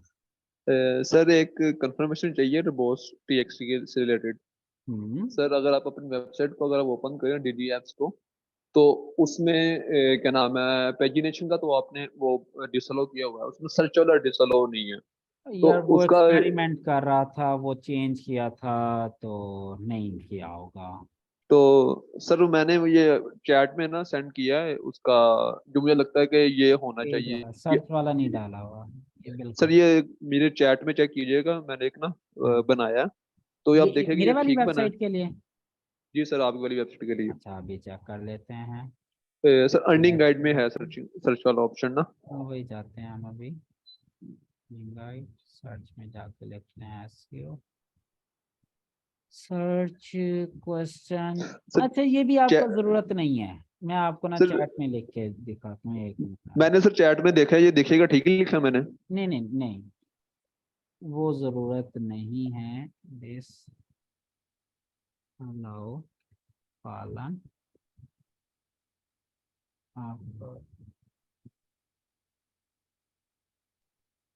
Slash static question mark q is equal to static. ये ले, नजर आ गया आपको? आपका भी ठीक है, स्लैश ये भी ठीक है। ये भी ठीक है आपने सर। पूरा लिखा है ना, search question mark q is equal to static, हाँ ये भी ठीक है, आपका भी ठीक है। क्योंकि मैंने सर वो नहीं नहीं, ये भी ठीक है, कंफ्यूजन। वो भी ठीक है, आप वाला भी ठीक है। अच्छा अगर इसमें कोई कंफ्यूजन हो ना, तो आप जी report sir, dot text checker use किया करें। ठीक हो गया सर, ये ठीक बल्कि हो इसमें गया। खोला भी हुआ था, ये देखें ये खोला हुआ है रिपोर्ट चेकर। आप जाएं और उसमें ये लिंक डालें और आपको फौरन बता देगा भाई ये चल भी रहा है सही या नहीं चल रहा। ठीक हो गया सर। वो कंफ्यूजन मुझे ना इस चीज पे हो रही थी कि जो आपने वो पेजिनेशन वाला भी बनाया है ना, उसमें भी हाँ आपने ट्रेलिंग स्लैश के बाद ना वो आपने वो डाला हुआ है, स्टैटिक डाला हुआ है, तो वो तो हाँ, वहाँ पे वर्ड आ रहा है ना बीच में, तो इसलिए वहाँ पे आपने स्टैटिक नहीं डाला हुआ है उससे हाँ, पहले। ये भी चेक कर लेते हैं, ये भी चेक कर लेते हैं। हाँ ये चीज है ना, इसके लिए मैंने स्टैटिक डाला हुआ है। अब मैंने ये इसके लिए डाला हुआ है पैटर्न ना स्टैटिक। उठाया, ये पैटर्न उठाया question mark page is equal to, उससे पहले कुछ भी हो उसके बाद कुछ भी हो ब्लॉक। जी, ये बस कंफर्म करना था। ठीक हो गया, ठीक है, अगर थैंक मैं यू सर। चाहता तो ये पूरा भी लिख सकता था, वो लेंथी लिखने की बजाय मैं सिंपल जनरलाइज कर देता हूँ चीजों को, कि पैटर्न जी सर। उठाता हूँ अपने पेज का और उसके आगे पीछे स्टाइलिंग देता हूँ। एक ही जी तरीके सर, से, एक ही बात है। ठीक ठीक हो गया। और सर एक चीज और याद आ गई कि एक वेबसाइट है, बहुत हम्म बड़ी वेबसाइट है, मेजेंटा पे बनी हुई है, उसका हम्म। होम पेज जो है ना, वो index.php भी ओपन हो रहा है अच्छा अब आप वेबसाइट। मैनुअली, मैं समझ गया हूँ, यानी कि वैसे भी ओपन हो रहा है और इंडेक्स डॉट PHP भी ओपन हो रहा जी है। सर। अब आप और मैनुअली लेकिन चेक करें, इंडेक्स डॉट PHP के अंदर सोर्स कोड में जाएं तो उसका कैनोनिकल क्या दिया हुआ है, index.php में जाके वही पहले उसका वाला दिया हुआ है, कैनोनिकल चेक किया था, वो पहले जो वाला दिया हुआ है। पहले वाला दिया हुआ, तो ठीक है कोई मसला नहीं है। ठीक। तो मैंने सर डेवलपर को कहा था कि इसको ना वेबसाइट को ये ना index.php को खत्म कर दो हाँ यहाँ से, तो हाँ, कहता है कि ये खत्म नहीं होगी, ऐसी रहेगी। क्यों नहीं खत्म होती, हो सकती है ना उसे, क्या नहीं खत्म होती, इसको रिडायरेक्ट लगा दें सिंपल, 301 रिडायरेक्ट लगा दें सिंपल पे URL के ऊपर, ठीक हो वैसे गया। अगर ना भी करें तो भी ओके, इश्यू नहीं है ना, क्योंकि कैनोनिकल दे दिया ना। जी सर, देयर आर जी मल्टीपल मैंने मेथड टू इसलिए रिजॉल्व दिस मैप, मैंने दिस फिर यही प्रॉब्लम। कर दिया था उसमें, कैनोनिकल सेट कर दिया था हाँ, होम पेज कैनोनिकल वाला, सेट कर ताकि दें वो तब भी चल जाएगा, कोई इशू नहीं। ठीक ठीक हो गया sir, thank you so much. Most thank हाफिज। सर। जी माजिद असलम। सर वो गूगल एडसेंस की पॉलिसी के सॉरी बारे में बेटा, पूछना आपकी था, आवाज जो बहुत कीवर्ड आहिस्ता है स्टफिंग है। जी, थोड़ा सा ऊंचा बोलेंगे।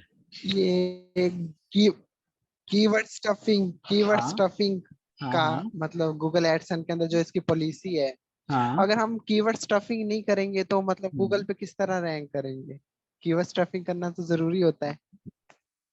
बेटा पहले ये बताएं, ये बात आपको बताई किसने है कि रैंकिंग के लिए कीवर्ड स्टफिंग जरूरी है? नहीं सर, वो बार बार मतलब एक कीवर्ड रिपीट होगा सॉरी तो आपकी मतलब आवाज रैंक में बहुत नहीं आहिस्ता आ आएगा। रही, थोड़ा सा ऊंचा बोले, माइक के आगे हाथ रख लें, इस तरह आवाज ज्यादा क्लियर हो सर जाएगी।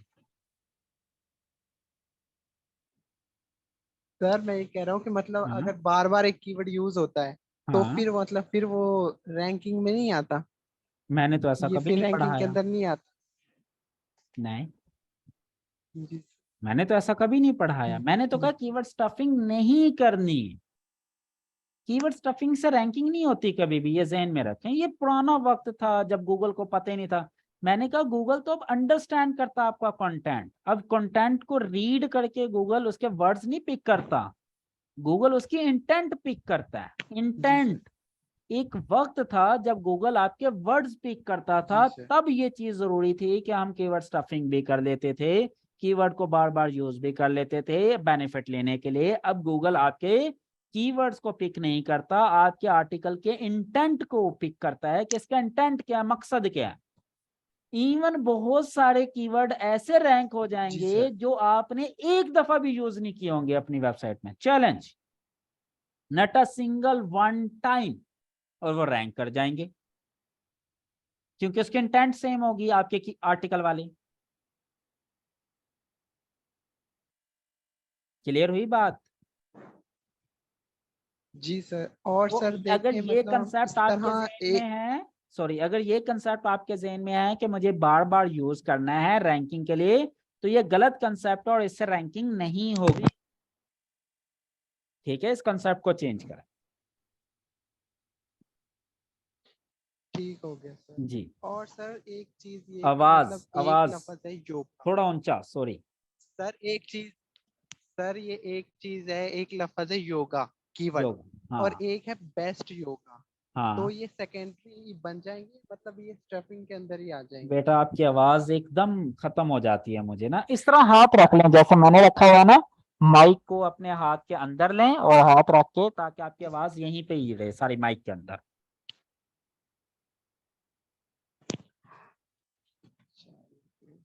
बाकी सर अब बच्चों भी को नहीं आ आवाज रही? आ रही है इनकी? अब जी आ जी रही है? जी जी जी जी बोलें। सर एक लफ्ज है योगा, मतलब एक हाँ कीवर्ड है, तो हाँ दूसरा अगर उसका मैं देखता हूँ सेकेंडरी कीवर्ड तो बेस्ट योग, तो सर ये हाँ। मतलब स्टफिंग के अंदर तो नहीं आएगा ना? सबसे पहले तो ये कि बेटा स्टफिंग के अंदर आपके, नहीं आएगा ये, सॉरी एक आप योगा एक सुने सुने बेस्ट योगा। सुने, सबसे पहले तो ये कि आपके कीवर्ड के कंसेप्ट में जी प्रॉब्लम सर। है। आपको याद होगा कीवर्ड्स में मैंने बताया था कि वन वर्ड कीवर्ड नहीं होता दुनिया में, कोई योगा लिख के सर्च नहीं करेगा, उसके साथ कोई ना कोई स्पोर्टिंग वर्ड देगा। ये बेसिकली फील्ड्स होती हैं जो सिंगल वर्ड, साइंस, साइंस कोई नहीं लिख के सर्च करता, फिजिक्स, फिजिक्स लिख के कोई नहीं सर्च करता। ठीक है, तो उसके साथ जब तक इंटेंट क्लियर करने वाले पैरामीटर्स नहीं होंगे, फ्रेजेस नहीं होंगे, वो कीवर्ड नहीं होता। अब योगा जो है, अब योगा को तो 1000 डिफरेंट तरीकों से चाहे 1000 दफा यूज करें। अब एक दफा योगा आपने योगा एक्सरसाइज के लिए कह दिया, एक दफा योगा आपने ये बता दिया कि सुबह योगा होना चाहिए, एक दफा आपने योगा ये बता दिया योगा के फायदे क्या हैं, तो ये डिफरेंट इंटेंट चेंज होती रहेगी, कीवर्ड योगा नहीं होगा। ठीक है, अब बेस्ट योगा एक्सरसाइजेज कीवर्ड हो सकती है, बेस्ट योगा जैसे टाइम फॉर कीवर्ड हो एग्जांपल सकता योगा है। बेनिफिट, सॉरी, जैसे योगा बेनिफिट ये अलग कीवर्ड हो हाँ योगा जाएगा। बेनिफिट्स, जी बिल्कुल, बेनिफिट्स ऑफ योगा अलग कीवर्ड है, इंटेंट चेंज हो गई ना। अच्छा।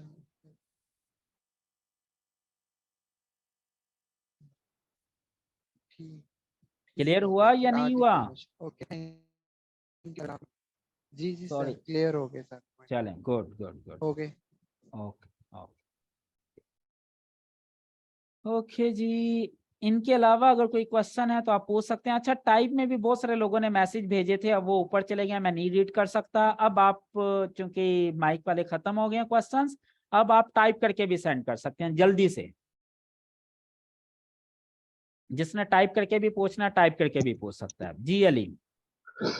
सर ये क्वेश्चन और जी जी ध्यान में आया जी। कि जो मैंने सर लास्ट टाइम वो आपसे डिस्कस किया था ना कि गूगल को बताना हो कि ये रिपोर्ट स्पैम वाला जो अगर कोई कर रहा है कि अगर मिसाल तौर पे कोई ब्लैक हैट कर रहा है वेबसाइट पे, वो रैंक हाँ हो रहा हाँ है, तो गूगल को बताना। तो गूगल ने अगले दिन ही वो अपडेट भेजी थी कि आपने रिपोर्ट स्पैम पॉलिसी ट्वीक करके बताइए। तो सर मैंने वो ना गूगल को भेजी थी रिपोर्ट स्पैम में ना हिडन टेक्स्ट वो यूज कर रहा था, कंप्यूटर था ना हाँ हमारा।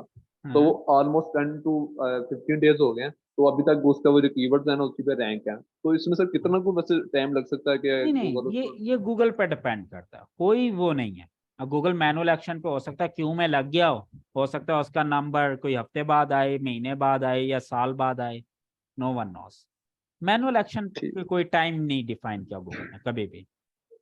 तो सर ये उसको मैनुअल एक्शन लगेगा या उसके कीवर्ड उस पेज पे लगेगा सिर्फ? अच्छा, ये डिपेंड करता है। सबसे पहले जब मैनुअल एक्शन भी लगना होता है ना, तो वो कोई एल्गोरिथमिक एक्शन ही होता है। सबसे पहले एल्गोरिदम उसका फ्लैग अनेबल करेगा, और मल्टीपल फ्लैग्स जब अनेबल होंगे तब वो जाके मैनुअल रिव्यू में जाता है। पहले ऑटोमेटेड चेक होगा, अगर ऑटोमेटेड में भी 1 2 3 दफा फ्लैग अनेबल हो रहे हैं, फिर वो एक हाईलाइट होता है कि अच्छा ये बार बार एल्गोरिदम उसको क्यों हिट कर रहा है, तो फिर उसको मैनुअल रिव्यू के लिए लिया जाता है। डायरेक्ट क्यों? मैनुअल रिव्यू में नहीं जाता कभी भी। ठीक है, क्योंकि ना वो बाकी पेजेस तो उसके ठीक है, वो 2 या 3 पेजेस भी इस्तेमाल कर रहे हैं कि और उनके रैंक भी वही 2 से 3 पेजेस ही हैं जिनपे वो टोटली हिडन टेक्स्ट करके ना, सही और वो सही। यूज करी जा रहे हैं, वो रैंक हो रहे हैं। ठीक है, तो मैंने फिर वो उसका वो भेजा उनको, गूगल को वो भेजी थी दिन ना जैसे ये अपडेट आई थी, तो अभी तक वो उनके कीवर्ड उसी में आप वो मुझे ट्रैफिक उनका बढ़ रही है। लिंक आप मुझे उनका लिंक पर्सनल में सेंड कीजिएगा, और जैसे आपने सेंड किया है वो स्पैम रिपोर्ट, जी सर। जी वो भी सर। मुझे सेंड कीजिएगा। लेट मी ठीक है चेक। सर, मैं मैसेज चेक कर रहा हूँ, देखते हैं sir. Okay okay, thank you, अल्लाह हाफिज। अच्छा सर, ये अच्छा, ये कैसे चेक करें कि हमारी वेबसाइट गूगल ने हिट की है, और कौन सा आर्टिकल से हिट हुई है, कौन से पेज से? अच्छा, ये डिपेंड करता है ना। अब अगर तो एल्गोरिथमिक हिट है तो आपको स्टैट से पता चलेगा, आपको गूगल नहीं बताएगा। ठीक है, जो गूगल के सर्च कंसोल में स्टैट्स आ रहे होते हैं वहां से आइडिया होता है। अगर कोई मैनुअल एक्शन है तो वो मैनुअल एक्शन आपके गूगल सर्च कंसोल में गूगल आपको खुद बता देता है, तो वो वहां से पता चल जाता है। सर आपने कल कहा था कि एजुकेशन की अपनी वर्थ है और स्किल की अपनी, बट एजुकेशन की वर्थ क्या है, आप एक्सप्लेन कर दें। भाई एजुकेशन की वर्थ है ना यार, अब मैं कैसे एक्सप्लेन करूं? अब देखो, हर चीज एक लर्निंग प्रोसेस है। आई एम एन इंजीनियर, अगर मैं मैट्रिक करके या एफएससी करके ये काम सीखता, और मैं इसको इतना आगे तक नहीं ले जा सकते, एक लिमिट है। मैट्रिक के बाद मैं चीजों को हिट एंड ट्रायल के थ्रू कर तो सकता हूँ, लेकिन मे भी एक लिमिट तक ले जा सकता हूँ, उससे आगे नहीं। ये बिल्कुल इसी तरह ही है जैसे एक इलेक्ट्रिशियन है, वो एक चीजों को ठीक कर सकता है इलेक्ट्रिशियन, लेकिन एक लिमिट तक। लेकिन जब चीजें डेवलप करने की या आगे का प्रोसेस करने की बारी आ जाए, तो वो बगैर एजुकेशन के नहीं कर सकता। अगर एजुकेशन के बगैर सिर्फ स्किल है, तो आप एज एन एप्लीकेशन यूजर तो काम कर सकते हैं, अच्छा फ्रीलांसर तो बन सकते हैं, लेकिन कल को अगर कोई न्यू चीज सेटअप करनी हुई, कोई न्यू कंसेप्ट लेकर आना हुआ, तो वो नहीं ला सकते। उसके लिए एजुकेशन का होना जरूरी है, आपका बैकग्राउंड नॉलेज मुख्तलिफ सब्जेक्ट्स का होना जरूरी है। तो ये बहुत देखे ना, आप गूगल का सीईओ जो है सुंदर Pichai, he is a PhD doctor. अगर क्या ही अच्छा होता कि गूगल देख लेता भाई दुनिया में जो टॉप लोग बैठे हुए हैं, जो काम कर रहे हैं सदियों से, उनको उठा के सीईओ लगा दें, ऐसा तो नहीं होता। इज क्वाइट यंग पर्सन यार, इतनी एज नहीं थी जब वो सीईओ बना। लेकिन उसकी एजुकेशन भी मैटर करती है, उसकी स्किल भी मैटर करती है। दोनों चीजें होंगी तो इंपॉर्टेंट है, एक चीज से गुजारा नहीं है। ऐसा नहीं हो सकता कि आप कहें सिर्फ एजुकेशन है तो मैं कामयाब हो जाऊंगा, नहीं होगे भाई। एजुकेशन के साथ स्किल भी है। आप कहेंगे सिर्फ स्किल है कामयाब हो जाऊंगा, नहीं हो सकते जी, एक लिमिट तक तो होंगे, उसके बाद फुल स्टॉप लग जाएगा। एजुकेशन भी जरूरी है, तो दोनों का पैरेलल होना जरूरी है। लेकिन अगर कोई ऐसा सिनेरियो हो जाए कि एजुकेशन वर्सेस स्किल, कि आप एक ही ले सकते हैं, प्रॉब्लम है जी, दूसरी चॉइस ही नहीं है, क्या कहें कि जी मैं या तो मैट्रिक के बाद काम सीख सकता हूँ एफएससी के बाद, या पढ़ सकता हूँ, तो फिर उस सिनेरियो में यह है कि भाई स्किल सीखें, पहले स्किल फिर एजुकेशन, अगर मौका मिले तो एजुकेशन भी करता है। ठीक है, ये सिनेरियो। सर मेरा साइट टाइटल के साथ छोटी सी डैश शो हो रही है ब्राउजर टैब में, इस डैश को कैसे रिमूव करें? एग्जांपल, अच्छा एंड पे शो हो रही है। अब ये जो सीएमएस आप यूज कर रहे हैं, उस सीएमएस में जो भी आप एसईओ का प्लगइन यूज कर रहे हैं, उस एसईओ प्लगइन में जाके देखें आपने मेटा टाइटल का पैटर्न क्या रखा है। उस मेटा टाइटल के पैटर्न के एंड पे डैश होगी या वेबसाइट सेपरेटर लगा होगा, सॉरी वेबसाइट सेपरेटर नहीं, वर्ड सेपरेटर या कीवर्ड सेपरेटर लगा होगा, आप उसको रिमूव कर दें, ये डैश खत्म हो जाएगी। ठीक है सर जी, अमेजॉन एफिलिएट साइट में इंडिविजुअल प्रोडक्ट पेज बनाने चाहिए या हमें आर्टिकल में डायरेक्ट अमेजॉन प्रोडक्ट का लिंक लगा सकते हैं? जी दोनों काम कर सकते हैं। इंडिविजुअल पेज लगाएंगे बनाएंगे तो उसका ये इंटेंट होता है कि वो सेल्स वाले इंटेंट या एफिलिएट वाले या रिव्यू वाले इंटेंट को ही आप फिर उस पर रैंक कर रहे होते हैं। लेकिन अगर आप इंफॉर्मेटिव में भी कहीं रिकमेंड कर दें अमेजॉन का कोई प्रोडक्ट, तो उसमें कोई प्रॉब्लम नहीं है। सर बैक लिंकिंग पर अभी लेक्चर होना है, हुसनैन मेदी, सॉरी यार आप लेक्चर्स देखें जाके। सर रिच स्निपेट्स के लिए कैसे ऑप्टिमाइज करें? कैसे ऑप्टिमाइज करें? अच्छा रोहित आप अभी पढ़ेंगे ये LGA 1 वालों ने तो ये पढ़ लिया, मेरे ख्याल में इस क्लास के नहीं है। ठीक है, तो रिच स्निपेट्स पढ़ेंगे हम डिटेल में इंशाल्लाह। Benefit, pros, advantages, features, sir इनमें क्या डिफरेंस है? कोई डिफरेंस नहीं है जी, सिनोनिम्स हैं एक दूसरे के, और गूगल की नजर में बेनिफिट, प्रोज, एडवांटेज सब एक ही चीज है। Will we learn event blogging also? Event blogging अच्छा अभी वैसे मेरा प्लान में तो नहीं है इवेंट ब्लॉगिंग, लेकिन अलमनाई वाले में हम कोई अलग से सेशन रख लेंगे। ठीक है, कभी मे बी आफ्टर ईद कुछ सेशन प्लान करने हैं, तो हर 2-3 हफ्ते के बाद एक लाइव क्लास लिया करेंगे इसी तरह, तो उसमें एक दिन इवेंट ब्लॉगिंग भी हम रख सकते हैं। सर मेरी ख्वाहिश है कि एसईओ के साथ वेबसाइट डेवलपमेंट सीख लो। जी तो जरूर सीखें, अगर आपके पास टाइम है, एजुकेशन है, तो आपको जरूर सीखना चाहिए। और डेवलपमेंट बहुत अच्छे फील्ड है, बहुत अच्छे फील्ड है, और एसईओ के साथ अगर आपको डेवलपमेंट भी आती है तो बहुत मजे के। लेकिन ये चीज जहन में रखें, डेवलपमेंट सीखने के लिए आपको पहले प्रोग्रामर बनना पड़ेगा, कोडिंग सीखनी पड़ेगी। क्लियर हो गया जी? अलीम जी, जहांजेब सर जी मुझे ना कैनोनिकल में अभी तक मेरा कंसेप्ट नहीं क्लियर हो रहा है, इसको कहानी थोड़ा सा रिपीट कर सकते हैं?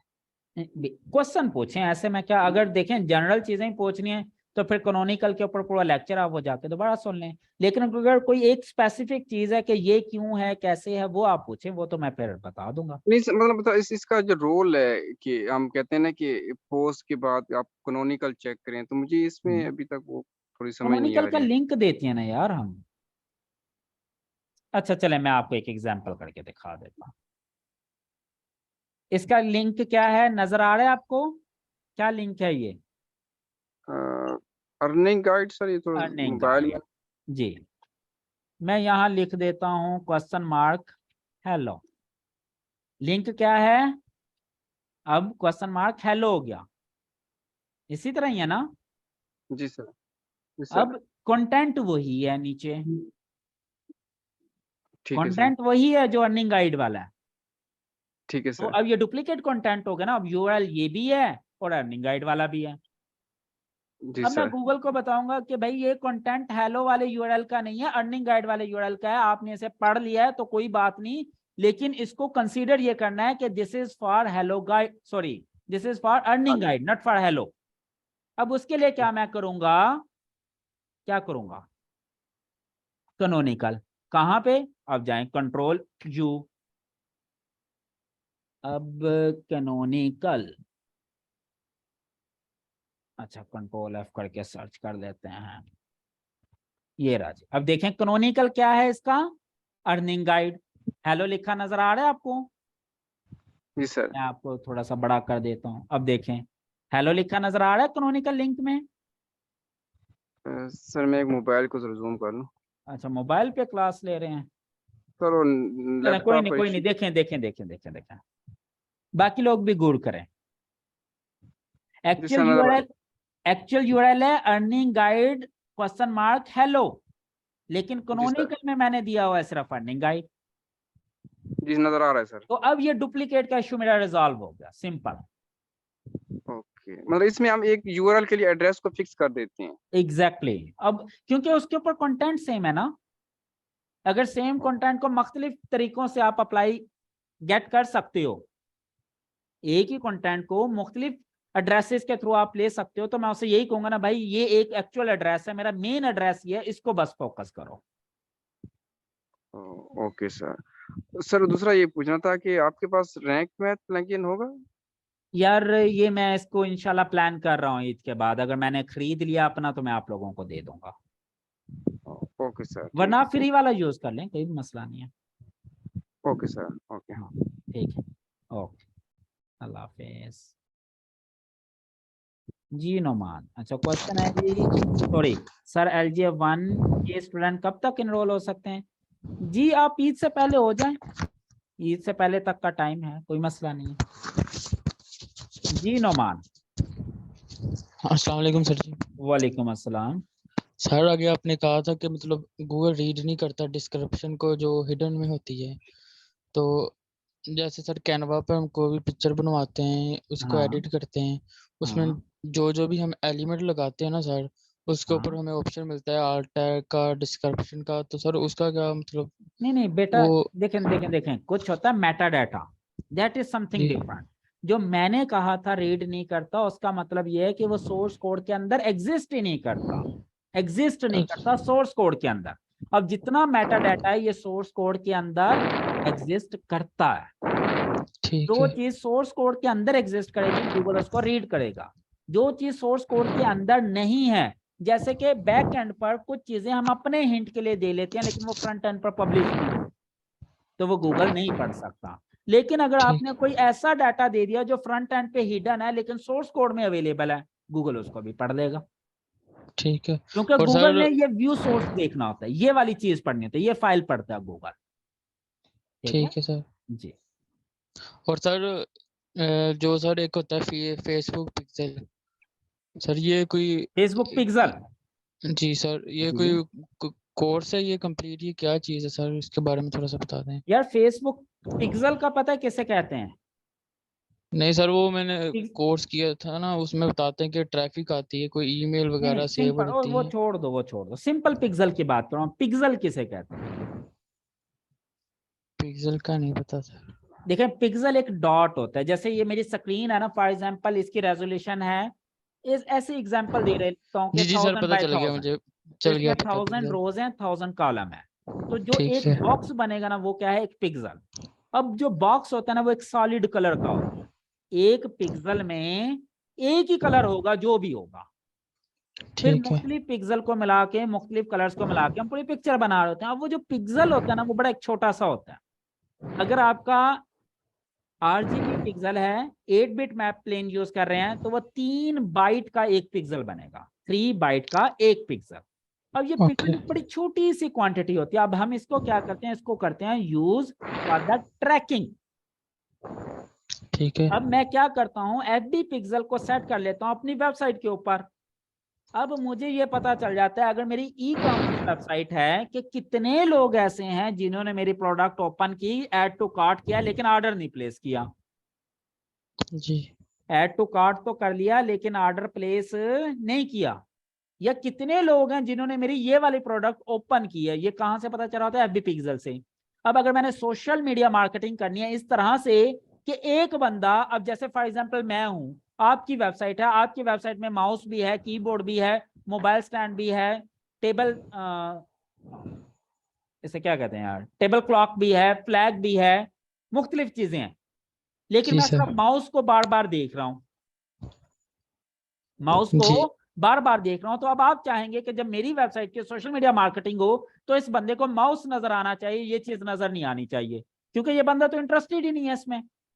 तो अब आपको जी कैसे पता चलेगा कि मैं कौन सी प्रोडक्ट देख रहा हूँ? इसके लिए होती है ट्रैकिंग, ये होती है FB पिक्सल, फेसबुक पिक्सल इसे कहते हैं, ठीक है। ये भी एक जी बड़ी मजे की चीज होती है। लेकिन ये ट्रैकिंग FB पिक्सल जो है ना, हम ज्यादातर ई कॉमर्स में यूज करते हैं, ई कॉमर्स में इसका बड़ा बेनिफिट है। सर, ये एक कंप्लीट कोई कोर्स होता है या एक दो क्लास में कवर हो जाता है ये एक कोई? क्लास में भी कवर हो जाएगा यार ये तो। ठीक है, हाँ, शुक्रिया सर। ये अगर मुझे कंफर्म नहीं है, पता नहीं है मैंने पहले किसी लेक्चर में कवर करवाया है या नहीं करवाया हुआ FB पिक्सल, ये मुझे याद पड़ता है शायद। चले मैं देखूंगा, अगर मेरी कोई पुरानी वीडियो पड़ी हुई है FB पिक्सल पर तो वो मैं शेयर कर दूंगा, अदरवाइज इसको हम ईद के बाद कोई क्लास रख लेंगे। ठीक है सर, हाँ, कोई शुक्रिया। बात। थैंक यू, अल्लाह हाफिज।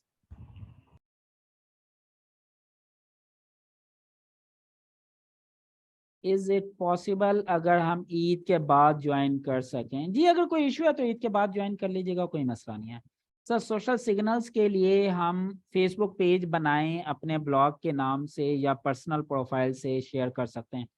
जहां से मर्जी कर लें, पेज बना लेना ज्यादा बेहतर है अगर आपने लॉन्ग टर्म पर चलना है। सर उसकी रिकॉर्डिंग यूट्यूब पर लगाइएगा। किसकी recording? Picture element. Sir product page crawled currently not index आ रहा है कंसोल में। ये चीज मैं काफी डिटेल में बता चुका हूँ किसी लेक्चर में कि क्रॉल बट नॉट इंडेक्स ये क्या चीज़ है और क्यों है और कैसे ये चीज़ होती है। और सर कैटेगरी का साइट मैप सबमिट करना चाहिए। उमेर आप LGA 1 से हैं? पहले ये बताएं, क्योंकि ये चीज़ भी मैं आंसर कर चुका हूँ कि कैटेगरी को किस सिनेरियो में आपने सबमिट करना और किस सिनेरियो में नहीं करना। ये दोनों चीज़ें मैं काफ़ी डिटेल में बता चुका हूँ अपने लेक्चर के अंदर। SMM में ओके, इंट्रो दिया था सर पिक्सल का आपने, ओके मैं मजीद चेक कर लूंगा, अगर ये डिटेल में नहीं पढ़ा है तो हम इसके ऊपर रख लेंगे, कोई मसला नहीं है। सर कंटेंट राइटिंग का कोर्स से, अच्छा कंटेंट, अच्छा देखें उसमें यही होता है कि अगर आपकी कैटेगरी में कोई यूनिक डाटा है तो आप उसे सबमिट कर सकते हैं। अगर कैटेगरी पेज में सिर्फ वही डाटा लिस्ट हुआ है जो पहले से पब्लिश है और सिर्फ लिस्ट बनाई हुई है तो वो डुप्लीकेट कंटेंट है, उसको आपने इंडेक्स नहीं करवाना, ठीक है। ये चीजें वैसे हमने LGA में काफी डिटेल में ये चीज देखी हुई है, पढ़ी हुई है। ठीक हो गया जी। अब इसके अलावा कोई क्वेश्चन है तो पूछ सकते हैं, कोई भी क्वेश्चन किसी का। क्वेश्चन क्लियर हो गए?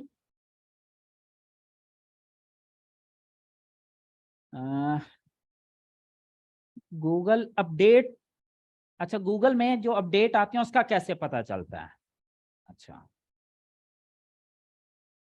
ये पर्सनल मुझे सेंड किया हो किसी ने, अच्छा ये मुझे किसी ने मैसेज सेंड किया जी, गूगल में जो अपडेट्स आती हैं, गूगल के अपडेट होते हैं उसका हमें कैसे पता चलता है? अच्छा ये वैसे बड़ा मजे की चीज है, बिलीव मी अच्छे खासे SEO एक्सपर्ट्स को भी नहीं पता जो गूगल चेंजेस करता है उसका हमें पता कैसे चलता है। वो ये समझते हैं शायद कुछ लोगों को फॉलो करेंगे तो हमें पता चलेगा, या कुछ ट्वीट्स को फॉलो कर लें या कुछ भी। भाई गूगल की अपनी वेबसाइट है, वो इसके ऊपर रिलीज निकालती है कि आप क्या अपडेट कर रहे हैं, वो भी मैं आपको बताता हूँ।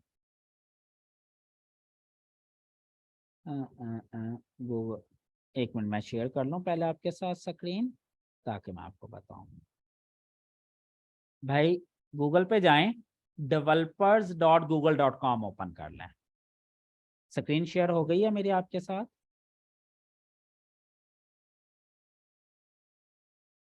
developers.google.com ओपन कर लें, उसके बाद प्रोडक्ट्स में जाएं, प्रोडक्ट के अंदर हमने जाना है सर्च के अंदर, we are talking about the search engine, ठीक है। सर्च में जाएं, अब हम आगे developer.google.com/search, सर्च के अंदर आप चले जाएं ब्लॉग्स के अंदर। अब यानी कि यह गूगल का अपना वेबसाइट है जहां पर गूगल ब्लॉग लिख रहा है, किसके बारे में? सर्च इंजन के बारे में। ब्लॉग के अंदर चले जाएं, और जब ब्लॉग के अंदर गया तो इसमें है आर्काइव, आर्काइव के अंदर चले। अब ये देखें गूगल ने जितनी अमेंडमेंट की हैं 2005 से लेके 2023 तक सारी यहाँ पर लिखी हुई हैं। अब यहाँ देखें जाएं, अब ये देखें 2023 में जनवरी, फरवरी, मार्च, अप्रैल, मई, जून, जून में क्या क्या आई, ये 4-5 चीजें आई। मई में क्या आएंगी, ये 4-5 चीजें आएंगी, ठीक है। अप्रैल में क्या आएंगी, ये चेंजेस आए, मेजर चेंजेस।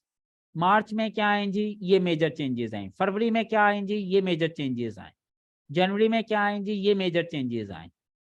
फिर 2022 दिसंबर में जाएंगी, ये मेजर चेंजेस आए। अब देखें ईट के कंसेप्ट को जो EEAT किया था ना, एक्स्ट्रा ई, वो दिसंबर 2022 में इसकी अपडेट आई, ठीक है। तो वो यहाँ पे ये देखें दिया हुआ है। लिंक स्पैम की अपडेट आई थी 2022 में, वो भी ये दी हुई है, ठीक है। अब ये जाएं और इसको ओपन करें और पढ़ें कि गूगल ने क्या अपडेट किया। पूरा आर्टिकल लिखा होगा गूगल ने। ईट को गूगल ने कन्वर्ट किया था EEAT में, gets an extra E. Extra E किस चीज के लिए था, एक्सपीरियंस के लिए। पहले जो ईट का कंसेप्ट था दैट इज एक्सपर्टीज, अथॉरिटेटिवनेस और ट्रस्टवर्दीनेस। तो अब एक ई एक्स्ट्रा ऐड कर दिया था एक्सपीरियंस के लिए। तो अब ये सारी चीजें आपको यहाँ से गूगल से पता चलेंगे। भाई एक चीज ज़हन में रख लें कि आपके पास इस सोर्स से ज्यादा ऑथेंटिक सोर्स कोई नहीं हो सकता। तो आप इस सोर्स को जाएं, फॉलो करें और पढ़ना शुरू कर दें तरतीब से।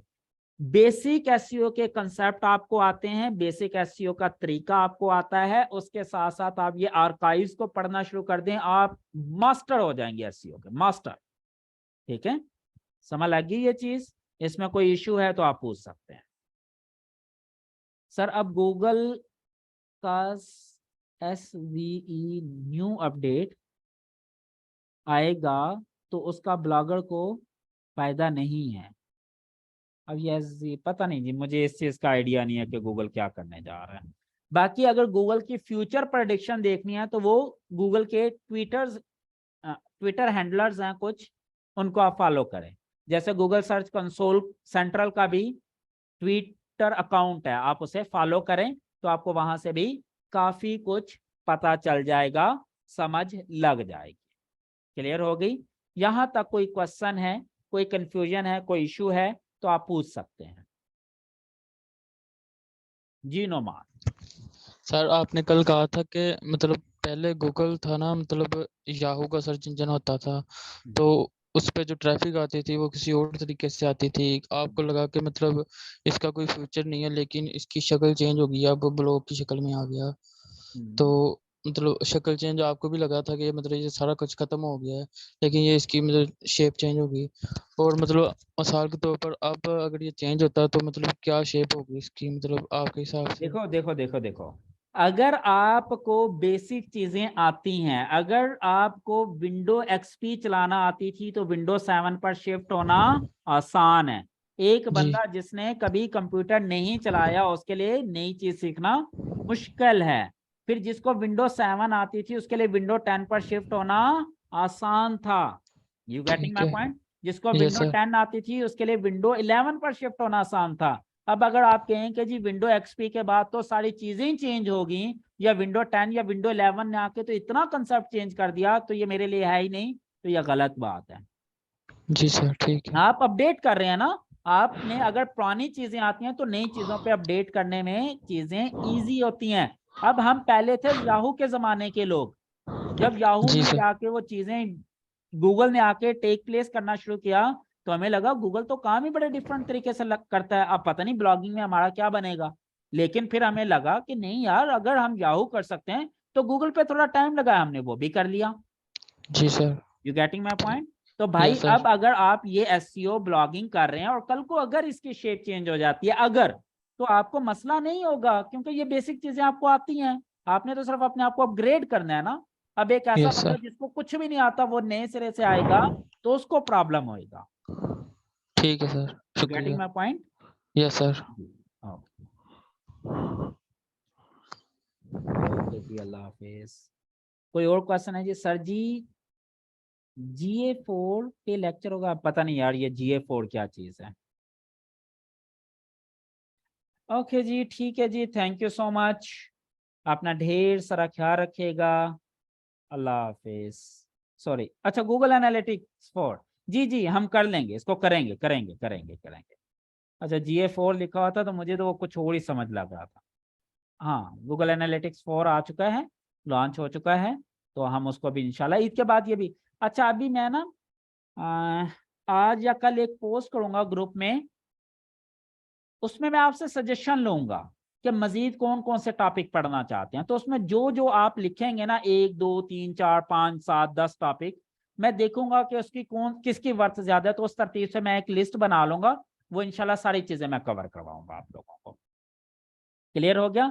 और कल क्लास नहीं होगी, कल और परसों क्लास नहीं होगी क्योंकि मेरे बेटे का हकीका है कल, अभी मैंने चले जाना है, तो फिर कल और परसों मैं बिजी रहूंगा, तो फिर क्लास नहीं होगी। ठीक है, ओके जी, अपना ढेर सारा ख्याल रखिएगा। अब हम ईद के बाद मिलेंगे इंशाल्लाह। अल्लाह हाफिज।